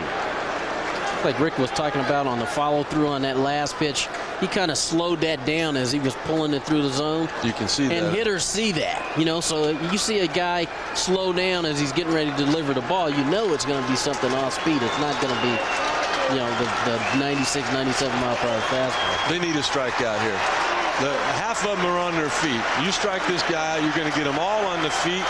Eventually, after you're going to get back to the top of the order after the first hitter. It could get real exciting, not like it hadn't been already. Here's the 2-2 to the Oakland third baseman. Fouled off down the line. Jones giving chase, but he's going to run out of room. Did he make that catch? He went into the stands, and he dropped that ball. Did he bring it back? He says he does, and he's got it. What a catch by Jones. Leaping up into the stands. Half the fans didn't have any idea he had actually caught the ball. He hung on to it.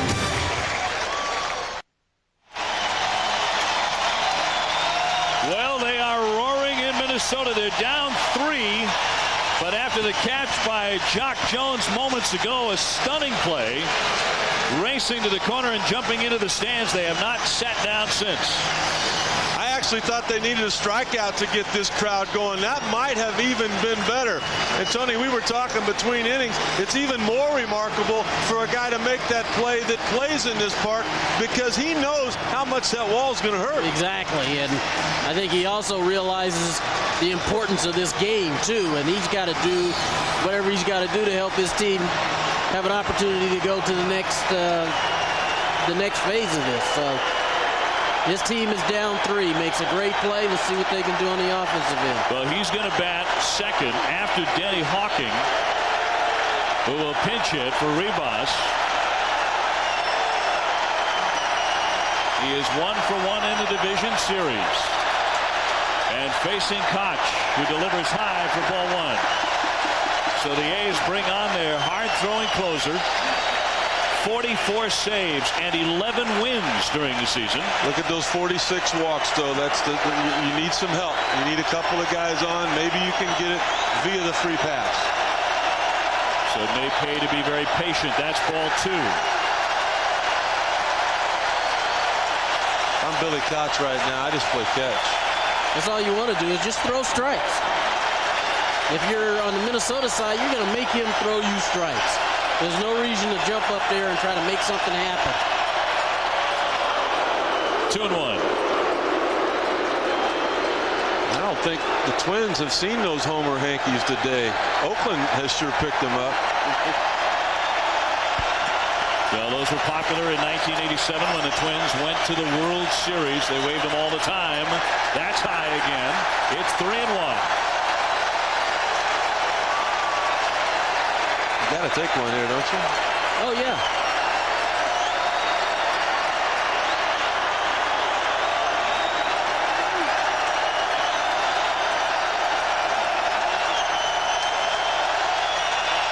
He's not taking it. He pops it up. Chavez in search of room near the stands. He's got it. 1 down. So on a 3-1 pitch, when you thought for a guy who walks plenty of people, he might take another one. Hawking pops up instead. Well, I'm pretty much in shock right here. I mean, borderline high strike. You don't know whether the crowd might have influenced the call on that pitch or not. You know one thing, he would have had to have made another one if he hit it out of the park. It really doesn't matter. That's surprising that the tape is not on there. The Twins need base runners. Now they're down to 2 outs. Here's Jock Jones. He's helped with that spectacular leaping catch. fouls it away for strike one. I'll tell you what, they're not sitting around waiting to be walked by Billy Koch. That's a little different for Jock and Guzman, the rest of these guys who've been in the lineup and playing already. They already have a feel for the game and what's going on. You know, Hawkins coming off the bench, being asked to face a guy throwing 95, 96 miles per hour. You know, 3-1. Really, it's not going to matter 3-1 or 3-2. Either you're going to walk or you're going to be hitting 3-2. Well, whenever they're down in Minnesota, Mankiewicz sits in the same spot in the dugout. This is his rally spot with the rally cap on. That one driven down into the corner, headed for the wall, and that one is into the hefty bag. Jones heading for second. He'll slide in with a double.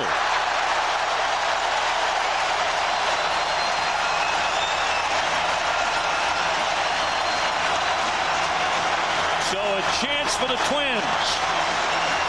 Jones made the great play and now helps with the bat. Tony, you might get voted a full share by these Twins when it's all said and done. What a player he has turned out to be. An all-star type guy. The power numbers are there.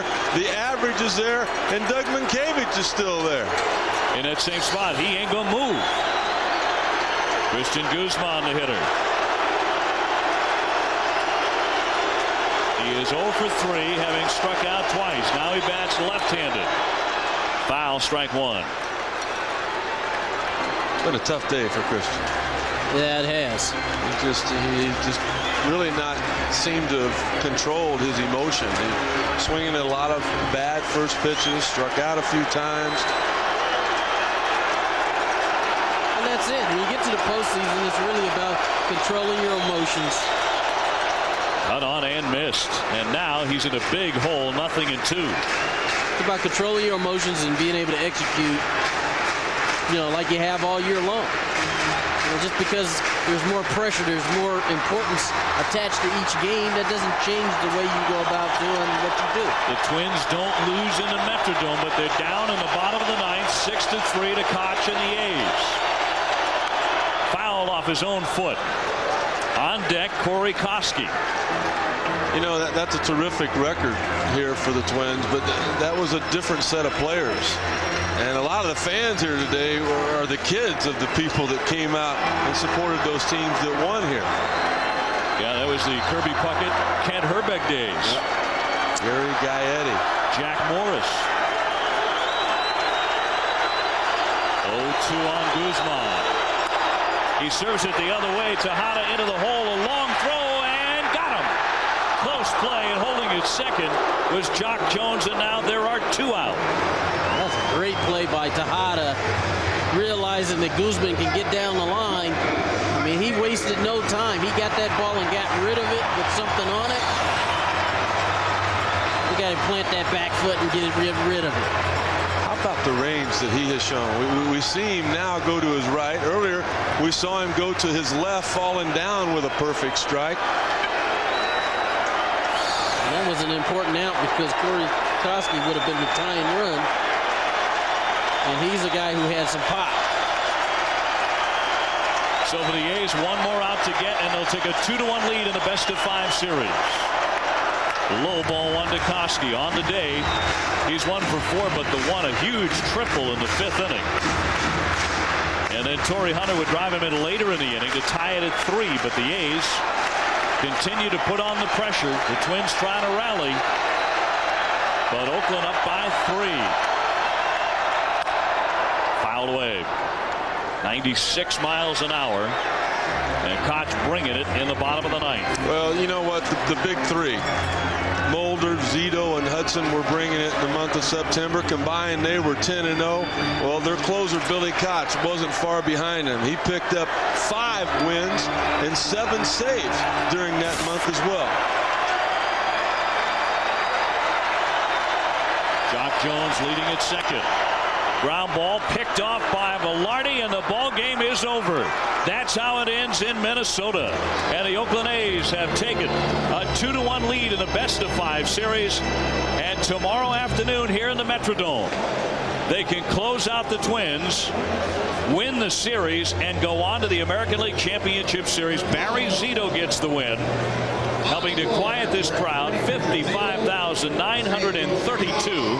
That's a record in the Metrodome, but it didn't faze Eric Chavez and the Oakland A's today. I think the biggest thing was just the fact that the players for Oakland said before the game, if we're going to win this game, we've got to beat Rick Reed. They were able to hit 4 home runs. They put 4 up early in the ball game, and because of it, their pen was able to hold on. And I think their bullpen, Rincon, the job he did, he came in, gave him 2 solid innings, really helped kind of cement the lead that they had so they could bring Kachi in the ninth. 4 of the runs scored on solo home runs by the A's, who came out of the chute with back-to-back home runs in support of Barry Zito by Ray Durham and Scott Hatterberg. Also home runs by Terrence Long and David Justice. And there you can see the disappointed Minnesota Twins. They are now down 2-1 and cannot afford to lose again. You know, there was a woe is me in Oakland over the winter when Jason Giambi left and Johnny Damon left, and then Isringhausen, their closer, took off. But Billy Beane, the general manager, has filled those holes. All of a sudden, Art Howe has got everybody pulled together. And Tony, you made a great point. Chavez and Tejada have taken that last step. I think they have. I think they were really forced to, because with Giambi leaving, now somebody on the everyday lineup's got to step up and be a part of, be the big reason to lead these guys to where they wanted to go. And I think they've stepped up huge this year. We talked about the A's home runs today, 4 of them, 1 by Jermaine Dye. He is standing by right now on the field with Jeremy Schaap. Jeremy? Thanks, Dave. Jermaine Dye, the game-winning home run to put the A's up 4-3. Jermaine, you struck out in your first 2 at-bats. What adjustment did you make to hit that home run in the 3rd at-bat against Rick Reed? Well, basically all I did was, just to have confidence in myself. Once you get to the playoffs, every at-bat is key. And in that situation, I'm leading off an inning, and I'm trying to do whatever I can to get on base. And Reed had been pounding me with fastballs all night, and I tried to just stay with it and hope that he made a mistake, and dropped the barrel on it, and it went out the park. Jermaine, some very strange adventures defensively today for the A's. Everybody knows that it's difficult playing here with a white backdrop. Art Howe said before the game it's not even Major League Baseball. What was it like trying to pick up the ball today?